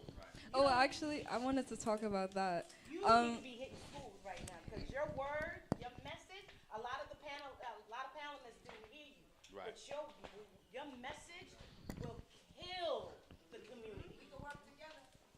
Yeah. There you go. That's networking. And also, speaking of that, like, I feel like it's really easy, like, once you put a project out, especially when it comes to, like, the topic of my song, it's really easy to fall into a box, you know, like, you're expected to, like, just, like, different expectations, and it's kind of just, like, how do you, like, I mean, that wasn't my original question, but to respond to that, how do you just kind of, like, I don't know how to explain it, just artists out, they have, like, I don't know, just how do you retain that individual sense of self while trying to sell a brand, you know, because when you have a brand, it's like something like a signature thing, you know what I mean? And I feel like once you know, everybody's like, oh, just get your foot in the door, but I don't want to put myself in a box. Don't. And like, stay in the box, though. It's dope to be in that box and be different. Okay, you don't have to be like everybody else. I might not have the hottest record, but if I post it and let me just let it go viral, and you end up like A Boogie with the hoodie and you get 50,000 streams in one night, and overnight you become a success. How many artists became overnight success and got deals right now? Or actually got the labels chasing them? See, I knew this little white girl from Philly who was in a box in 1999, 98. She was in a girl group. But she didn't like the group because everybody was catty. And she's like, I just want to sing. She said, fuck that, I'm out. I'm going to go solo. I'm going to just do whatever I do. I'm going to sing. Did a couple cafes in Philly on South Street. Still, but she's a white girl, but she got her voice. This is 98. You know, Eminem still wasn't, he under the ground. There's no, you know what I mean? Like it is today. Demi Lovato, da-da-da. She was like, you know what? I'm in the box because I'm white and I'm doing R&B. So you know what I'm going to do? Help me dye my hair. I said, what you want to do? And she was like, I'm going to dye it pink. So I said, bet. Let me help you dye your hair pink. Dyed her hair pink. What record should I put out? There you go. Why? Because there you go. My hair's pink. Hold that. Okay, so I made her believe that. We put it out. What happened? Now you got an artist named Pink. I did that whole first album. Watch that. Watch her be in a box. Like you just said. Got out of it. Made L.A. Reid a believer like, yo, I wanted the group, but that pink hair. Just pink hair. You didn't even hear her sing. He didn't even go to the show. That look, it's Now your message, I what came comes from out of your school. mouth, is gonna sell everything. But how do you make it last? You know, I feel like everything is so like replaceable and going with the motions. You have to start You somewhere. know? I It's so didn't- easy to be a You trend. look at the Pink, she's evolved. You look at the Nicki Minaj Yeah. of the world. She started out with Somewhere. She just started In out. 10 years, though, mind you, they didn't become fabulous overnight. They've been doing this for 15 years. You just seeing it now. Don't rush it. You don't want to be a one-hit wonder. Right. That's. You don't want to be a one-hit wonder. Right. You just need to perfect your craft. That's it. Don't worry about nobody else right now. Yeah. Right now it's all about You. Perfect your craft. Right. Okay. Once you like, yo, I got it. Then you go, and then you start going to other stuff, going to doing local shows and stuff. Right. Like these guys said, do little local shows around the neighborhood. You can make your own show. Don't jump on everybody's show. Do your own show. Yeah. Do outside in the backyard or do it in the community. Go over there, do something outside in the park. See, everybody do it on the train station. They do it. Why you can't do it? You want to know how that feels for a person auditioning every day for 3 years and I don't get accepted because I'm Puerto Rican. So I got 6 screws in my ankle. I got run over by a bus at Park Slope. I got told I wouldn't walk no more. I use Janet Jackson as my inspiration to be out the box. Okay, well then let's fast forward 4 years later. Janet Jackson is coming to my dressing room telling me, can you choreograph and be in the MTV Awards with me? I'm like, bitch, do you understand? You're standing in front of me right now. And, well, actually, I did. I know 15, I'm sorry. But I did. I'm going to keep it real. I said, oh, my God, I fanned out. And I like my story to where I am now, nobody will hire me. But now I've done everybody. So I can sit here and tell you that maybe that story, put it in your back pocket and let that inspire you. If you ever feel it's not your time yet. Timing is everything. Wait for that time. Be ready, though. Don't get prepared. Be ready. When that door comes and they call you, I'm ready. But don't get ready. Hold on. Awesome. Next question. Are you my last question, Queen? Hello, Are you my last everybody. Oh question? my gosh, I'm so inspired. I'm so inspired. Hi, everyone. My name is Kamisha Superville, and thank you guys. You honestly, your wisdom and your grit is truly admirable. I remember 2 years ago. Just a little quick story because everybody likes stories. 2 years ago, I was speaking to someone that I admired. So I'm not in the industry, but I do own my own event management company. So yeah, and 2 years ago, I was speaking to someone that I looked up that I admired. And I made a comment to her, and I guess she got upset. It was not a demeaning comment at all. She got upset, and she said to me, "Who are you? Who are you? You're nobody. You're nobody." Man down. And the way that I said it is the way that she said it to me in her car. She looked me in my face and she said that to a young black sister like herself. And this was someone that I looked up to in the event planning space. That's ego. How were you dressed? How did you look? Oh, some of them go by your look. Oh no.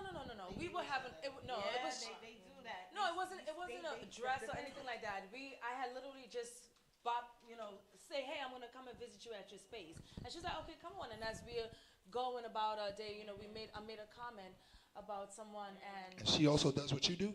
Yeah. Event planning and But coordinating? she's more like seasoned. Okay. Not upscale. She's more seasoned. Oh, it doesn't matter, though. Right. You know It why? doesn't matter, Because but- that same ladder you climb is the same ladder you coming back down. And the same people that got an ego and feel themselves because they in that moment of power position. First of all, looking at you a sister of color, she should have never spoke like that. Period. I don't even care. To anybody, period. No home training. But she might be big now. You stay on your grind and do you, because I guarantee you in 2 years, you're going to be over her. She's going to be like, oh my God, remember me? Finish with the story now. Yeah. But and that's why I'm so happy that you guys were here to just provide information to the youth, because I am 31 and God has blessed me after that 2 years that I'm planning a huge event in Brooklyn, a conference with over 15 amazing speakers, professional speakers from Wall Street to the industry, to people like this. You know what I'm saying? And it's a testimony to every single one of us who are hustling and grinding, right? And who do it authentically. If I had let that comment or that situation keep me down. Because when I left from her presence, I was like, wow. I have never been told that I'm nobody. That's so wow. I have never been, now I've been called a bitch and stuff, but never been told, especially someone that you admire. I say this to say you definitely can't give up. I say this to say that on May 6th, God has blessed me to plan a conference that I started small, my brother. I started in restaurants, doing it free for the community. My love who's singing, you're going to do with me because I used to do gun violence rallies for free, big events, and never got paid. But I did it consistently, and I did it not even looking for a dime. And now I have an event, May 6th, that's going to be planned in the Hilton Hotel. I just met with a manager today. We have celebrities, we have influencers, we have a panel that's powerful. I have Miss America coming to my event. We just booked her today. Why did I share that? Because if I wasn't grinding, and if I allow every setback, especially like the sister said, because we live in the hood, and there's so many obstacles and so many distractions, if I had allowed that to overtake me, I would have never been where I am today. The road is not easy, but like my brother said, if you want to post the pictures and look all sexy, you can go the easy route, but I'm grinding every single day. Every single day I'm grinding, putting in my own money, like Amina said, putting in my own money to do events because I'm building. And so I thank God for where I am today, and this is just a blessing. Literally, someone invited me here, and I didn't know. You know, I was a little suspicious now. Hold up. I was like a little suspicious, but you know what? I didn't let that stop me. I was like, I don't know where I'm going, but I'm going. That's how you got to be. Continue moving forward. Yo, amen. Get ready to go. But thank you guys. Thank you. Congratulations, Queen. You know we did that good plug, girl. I'll wait for the question now. It's a serious question. Woo.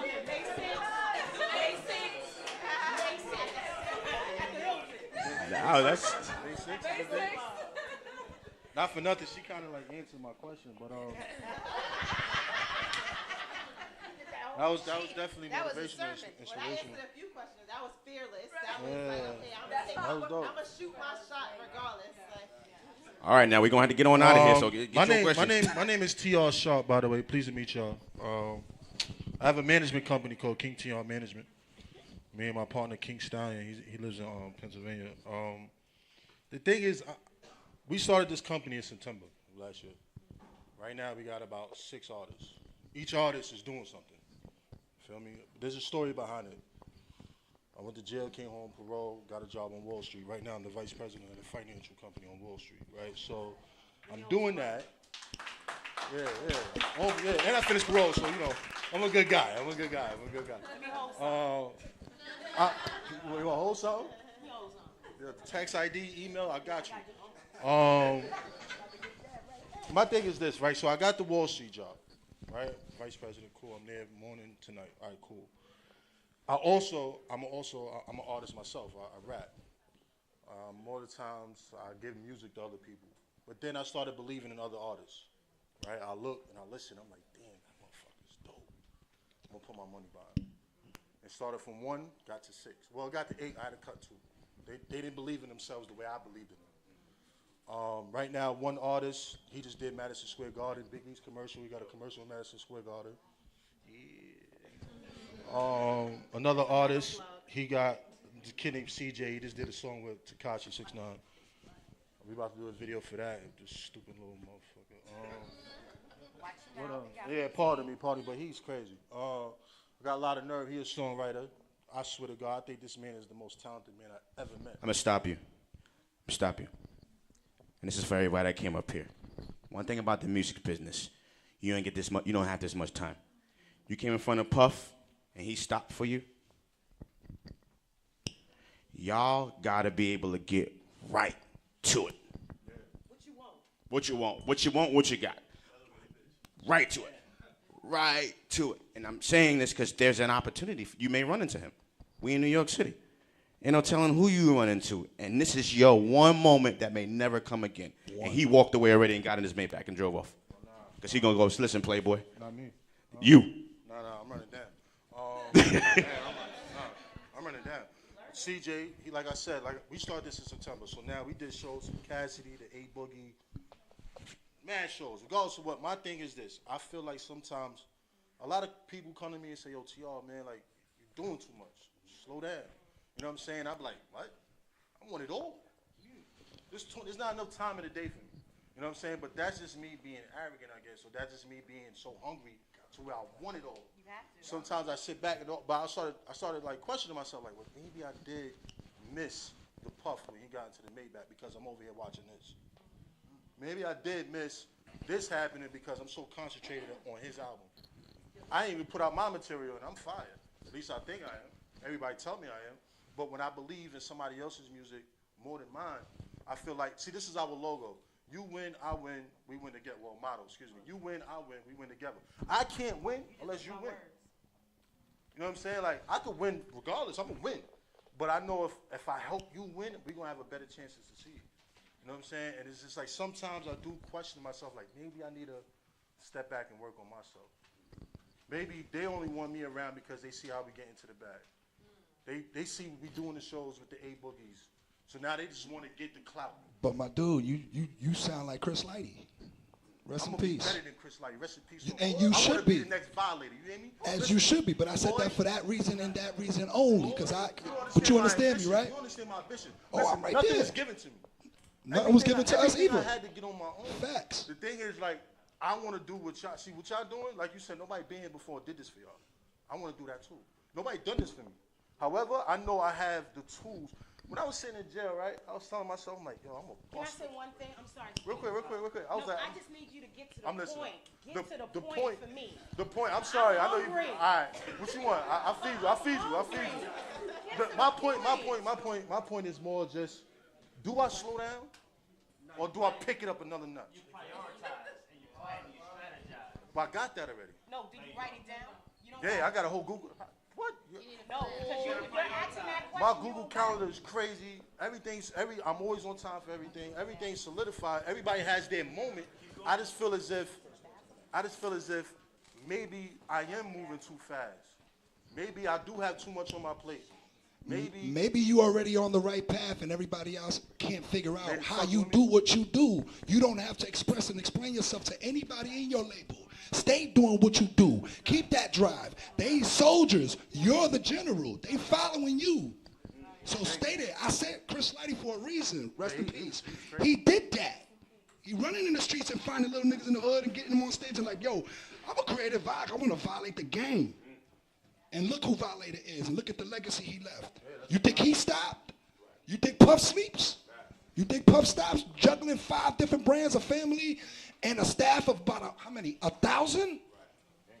With 4 entities, not one. You just got one entity. You ain't got Ciroc. You don't got Sean Combs Enterprises. You don't own a multiple 7 floors at the Midtown on 42nd Street. You don't got a car, you know what I mean? So you want to get to that level. Don't stop your flow. Keep doing what you're doing. You don't want to be an artist? That's a different story. I guess I'm going to go get that publishing because I write. So I'm going to make you hot. I'm going to get you that single because when the single pop and you don't write, who get that publishing? Look at Justin Timberlake. Nobody believed in him. Nobody. Jive Records was like, nigga, you white. Oh, NSYNC was cute. And we ain't going to give you a budget for that Justified album. I go to the studio, I hear Like I Love You for the first time. You are familiar with that record? It's Michael Jackson singing on the record. Pharrell did it for him. Michael turned it down. He like, should I use this record? He played it. I said, my dude. He hit the falsetto. He said, I'm going to pay for the whole album. He took $100,000 out of his ATM. He paid Timbaland, Pharrell, and I think that was it. I mean, the Neptunes. That's it. No other producers on the album. He paid for it all. What does that entail, producing an album by yourself? No label support at all. The record went #1. We sold 10 million worldwide. #1 album in motherfucking 2007. And Jive Records was like, wait. RCA now. Can we?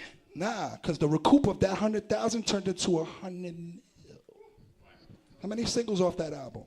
Look at the credits on that CD. And what it going to say? Written by Jay Timberlake. Only. Paid for by Jay Timberlake. What are you recouping? 100% other than marketing and distribution. Put my shit in New Zealand and Australia and China, and I don't even care. And they'll be backstage like fans, like, we have something to do with this, and they have nothing to do with this shit. So you want to end up there. You want to own everything. Stay on that path. Don't switch up and don't second guess your shit.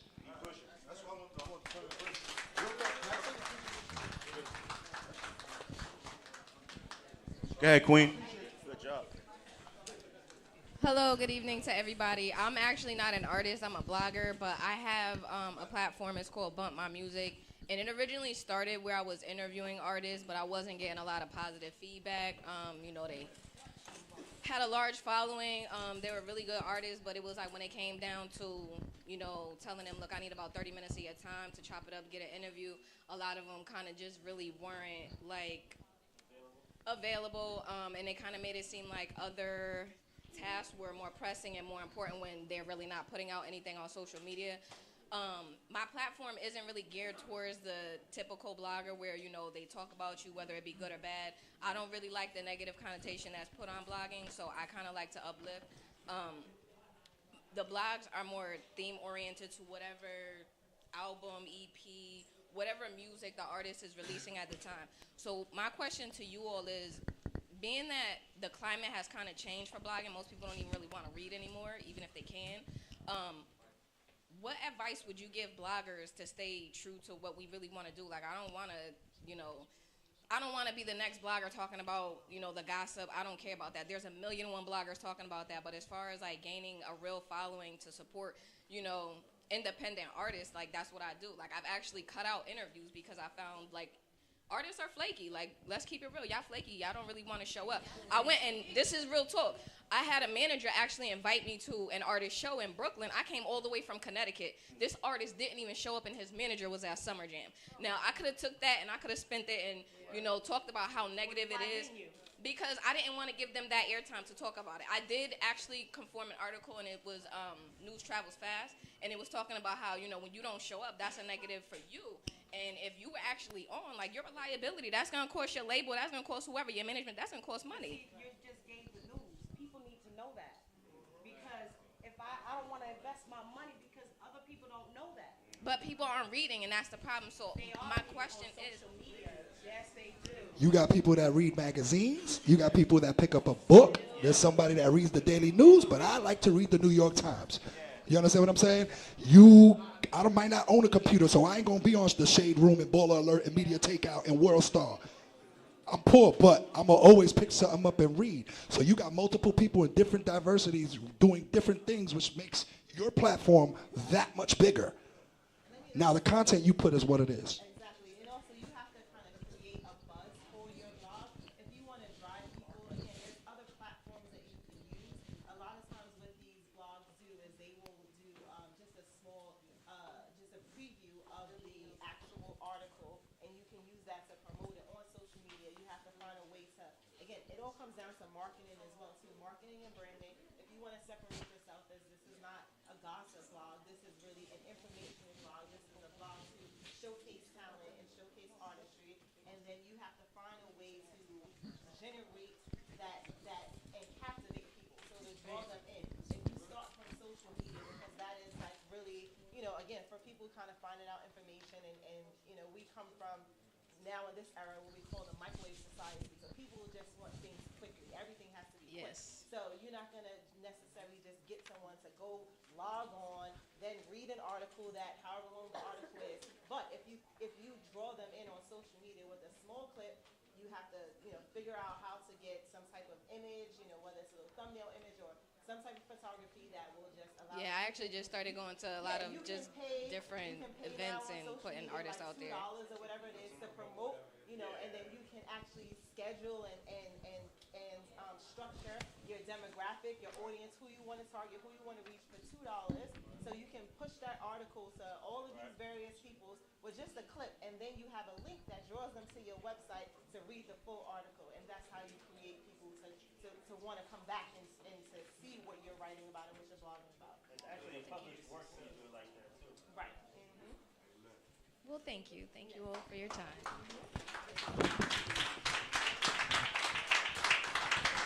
So, what an amazing night. We're going to have performances, but I want to close out the panel portion Round of applause for all the panelists that came out tonight. Brother Eddie, Miss Penny, Miss Peggy, Naja, Bowtie, LG, Rich Kid, DJ Rich Kid, Amina, who else that? Johnny Nunez, yes, Young Lord. Mo, you want to come up real quick?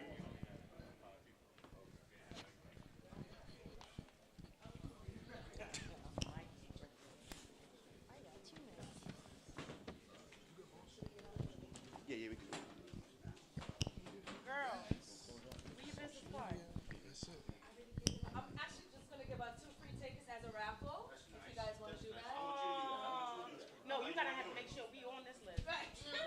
That's like giving us a flyer. Would that be? That don't say my name on this. All right. Penny and I'll be at the front door. Okay, we'll figure it out. Thank you, beloved. Thank you so much. The guy who's doing her food, he's amazing. I'm there. Good luck to everyone. Have a beautiful night. Continue creating. Amen. Thank you once again. All right. So what we'll do right now, we're just going to have the panelists to share their social media. We would like everyone, once again, we don't want to repeat ourselves. It's short on time and so forth. So if you could just pull out your phone, hit the record button, and then you can play it back that way. Okay? All right. So we're going to start with Eddie, and then we're going to finish up with Rich. Cool? My Instagram, and I'm only on Instagram and Facebook, but my Instagram is Eddie, EDDIE, Beat, BEAT, Necks, NECKS. Eddie Mo Beat Necks. Or you can hashtag Eddie Morales, and it'll pop up. Oh, me? Oh, Miss Penny, 33. So it's M. Oh, how I spell my name? That's how much I'm hungry. MSPENNY 33. That's mine. The best. I'm starving. The best way to reach me is iHeart Peggy Bird, all one word, PEGGYBYRD at iHeartMedia.com. My Instagram is I.am Naj NAJR. I am Najr. I'm Bowtie Nikki on all media platforms. That's BOWTIENICKY.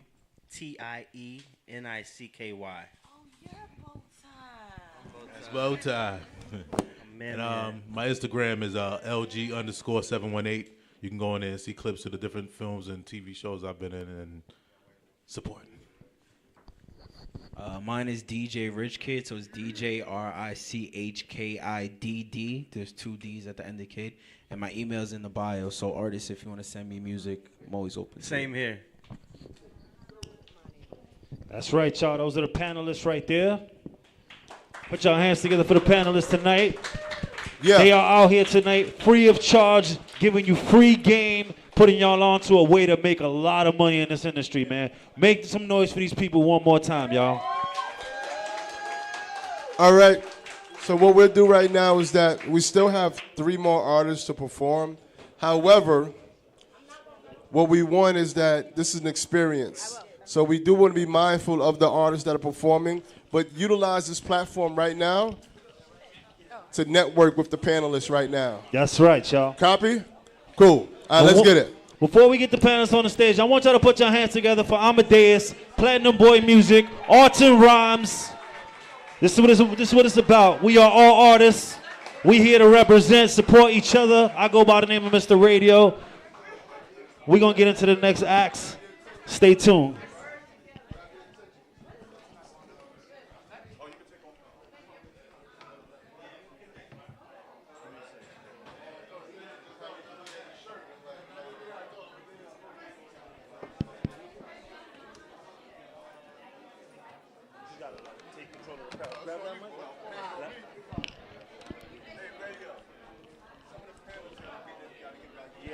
Microphone.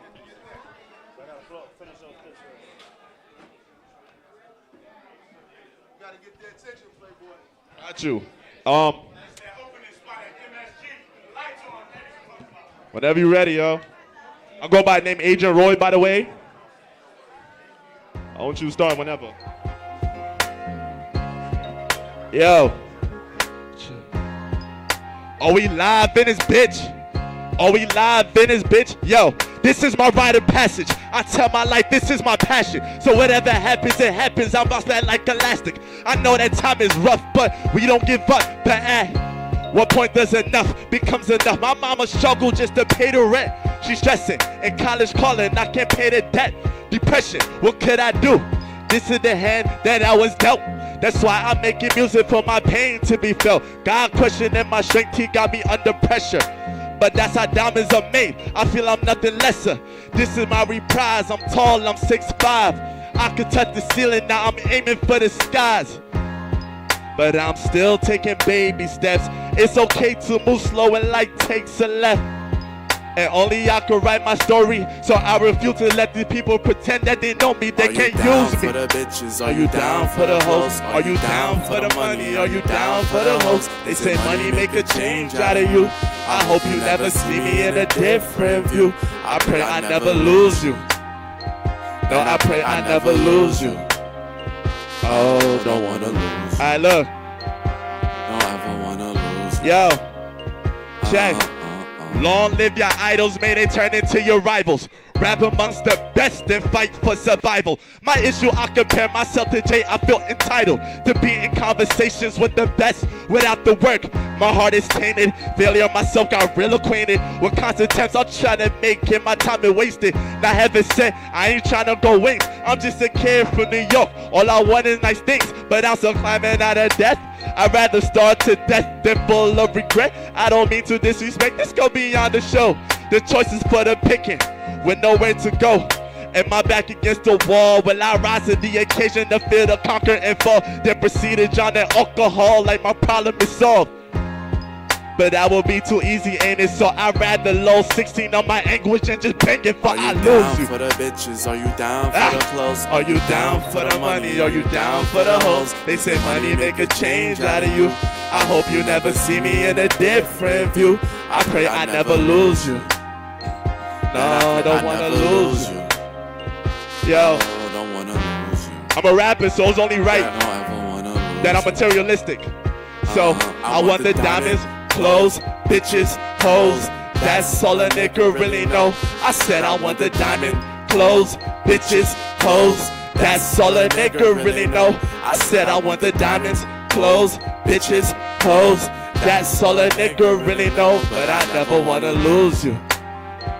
No, don't ever wanna lose you. Cause I want the diamonds, clothes, bitches, hoes. That's all a nigga really know. I said I want the diamonds, clothes, bitches, hoes. That's all a nigga really know. I said I want the diamonds, clothes, bitches, hoes. That's all a nigga really know. But I never wanna lose you. Yo, so by the way, my name is Agent Roy. I'm an emotionalist, which means that I speak from my mind and my heart, and I hope that you all relate. You can find me on all social media as That Dude Bruh. So that's THATDUDE_BRUH. Thank you very much for your time. Appreciate it. Thank you once again, everybody who came out tonight. It's time to get your network on. Make sure y'all touch base with whoever you seen tonight that you feel you need to be connecting with, because this is what it's about right here. Each one teach one, each one help one. Big shout out once again to Arts and Rhymes, Platinum Boy Music, and all the panelists. We out here, y'all. Peace.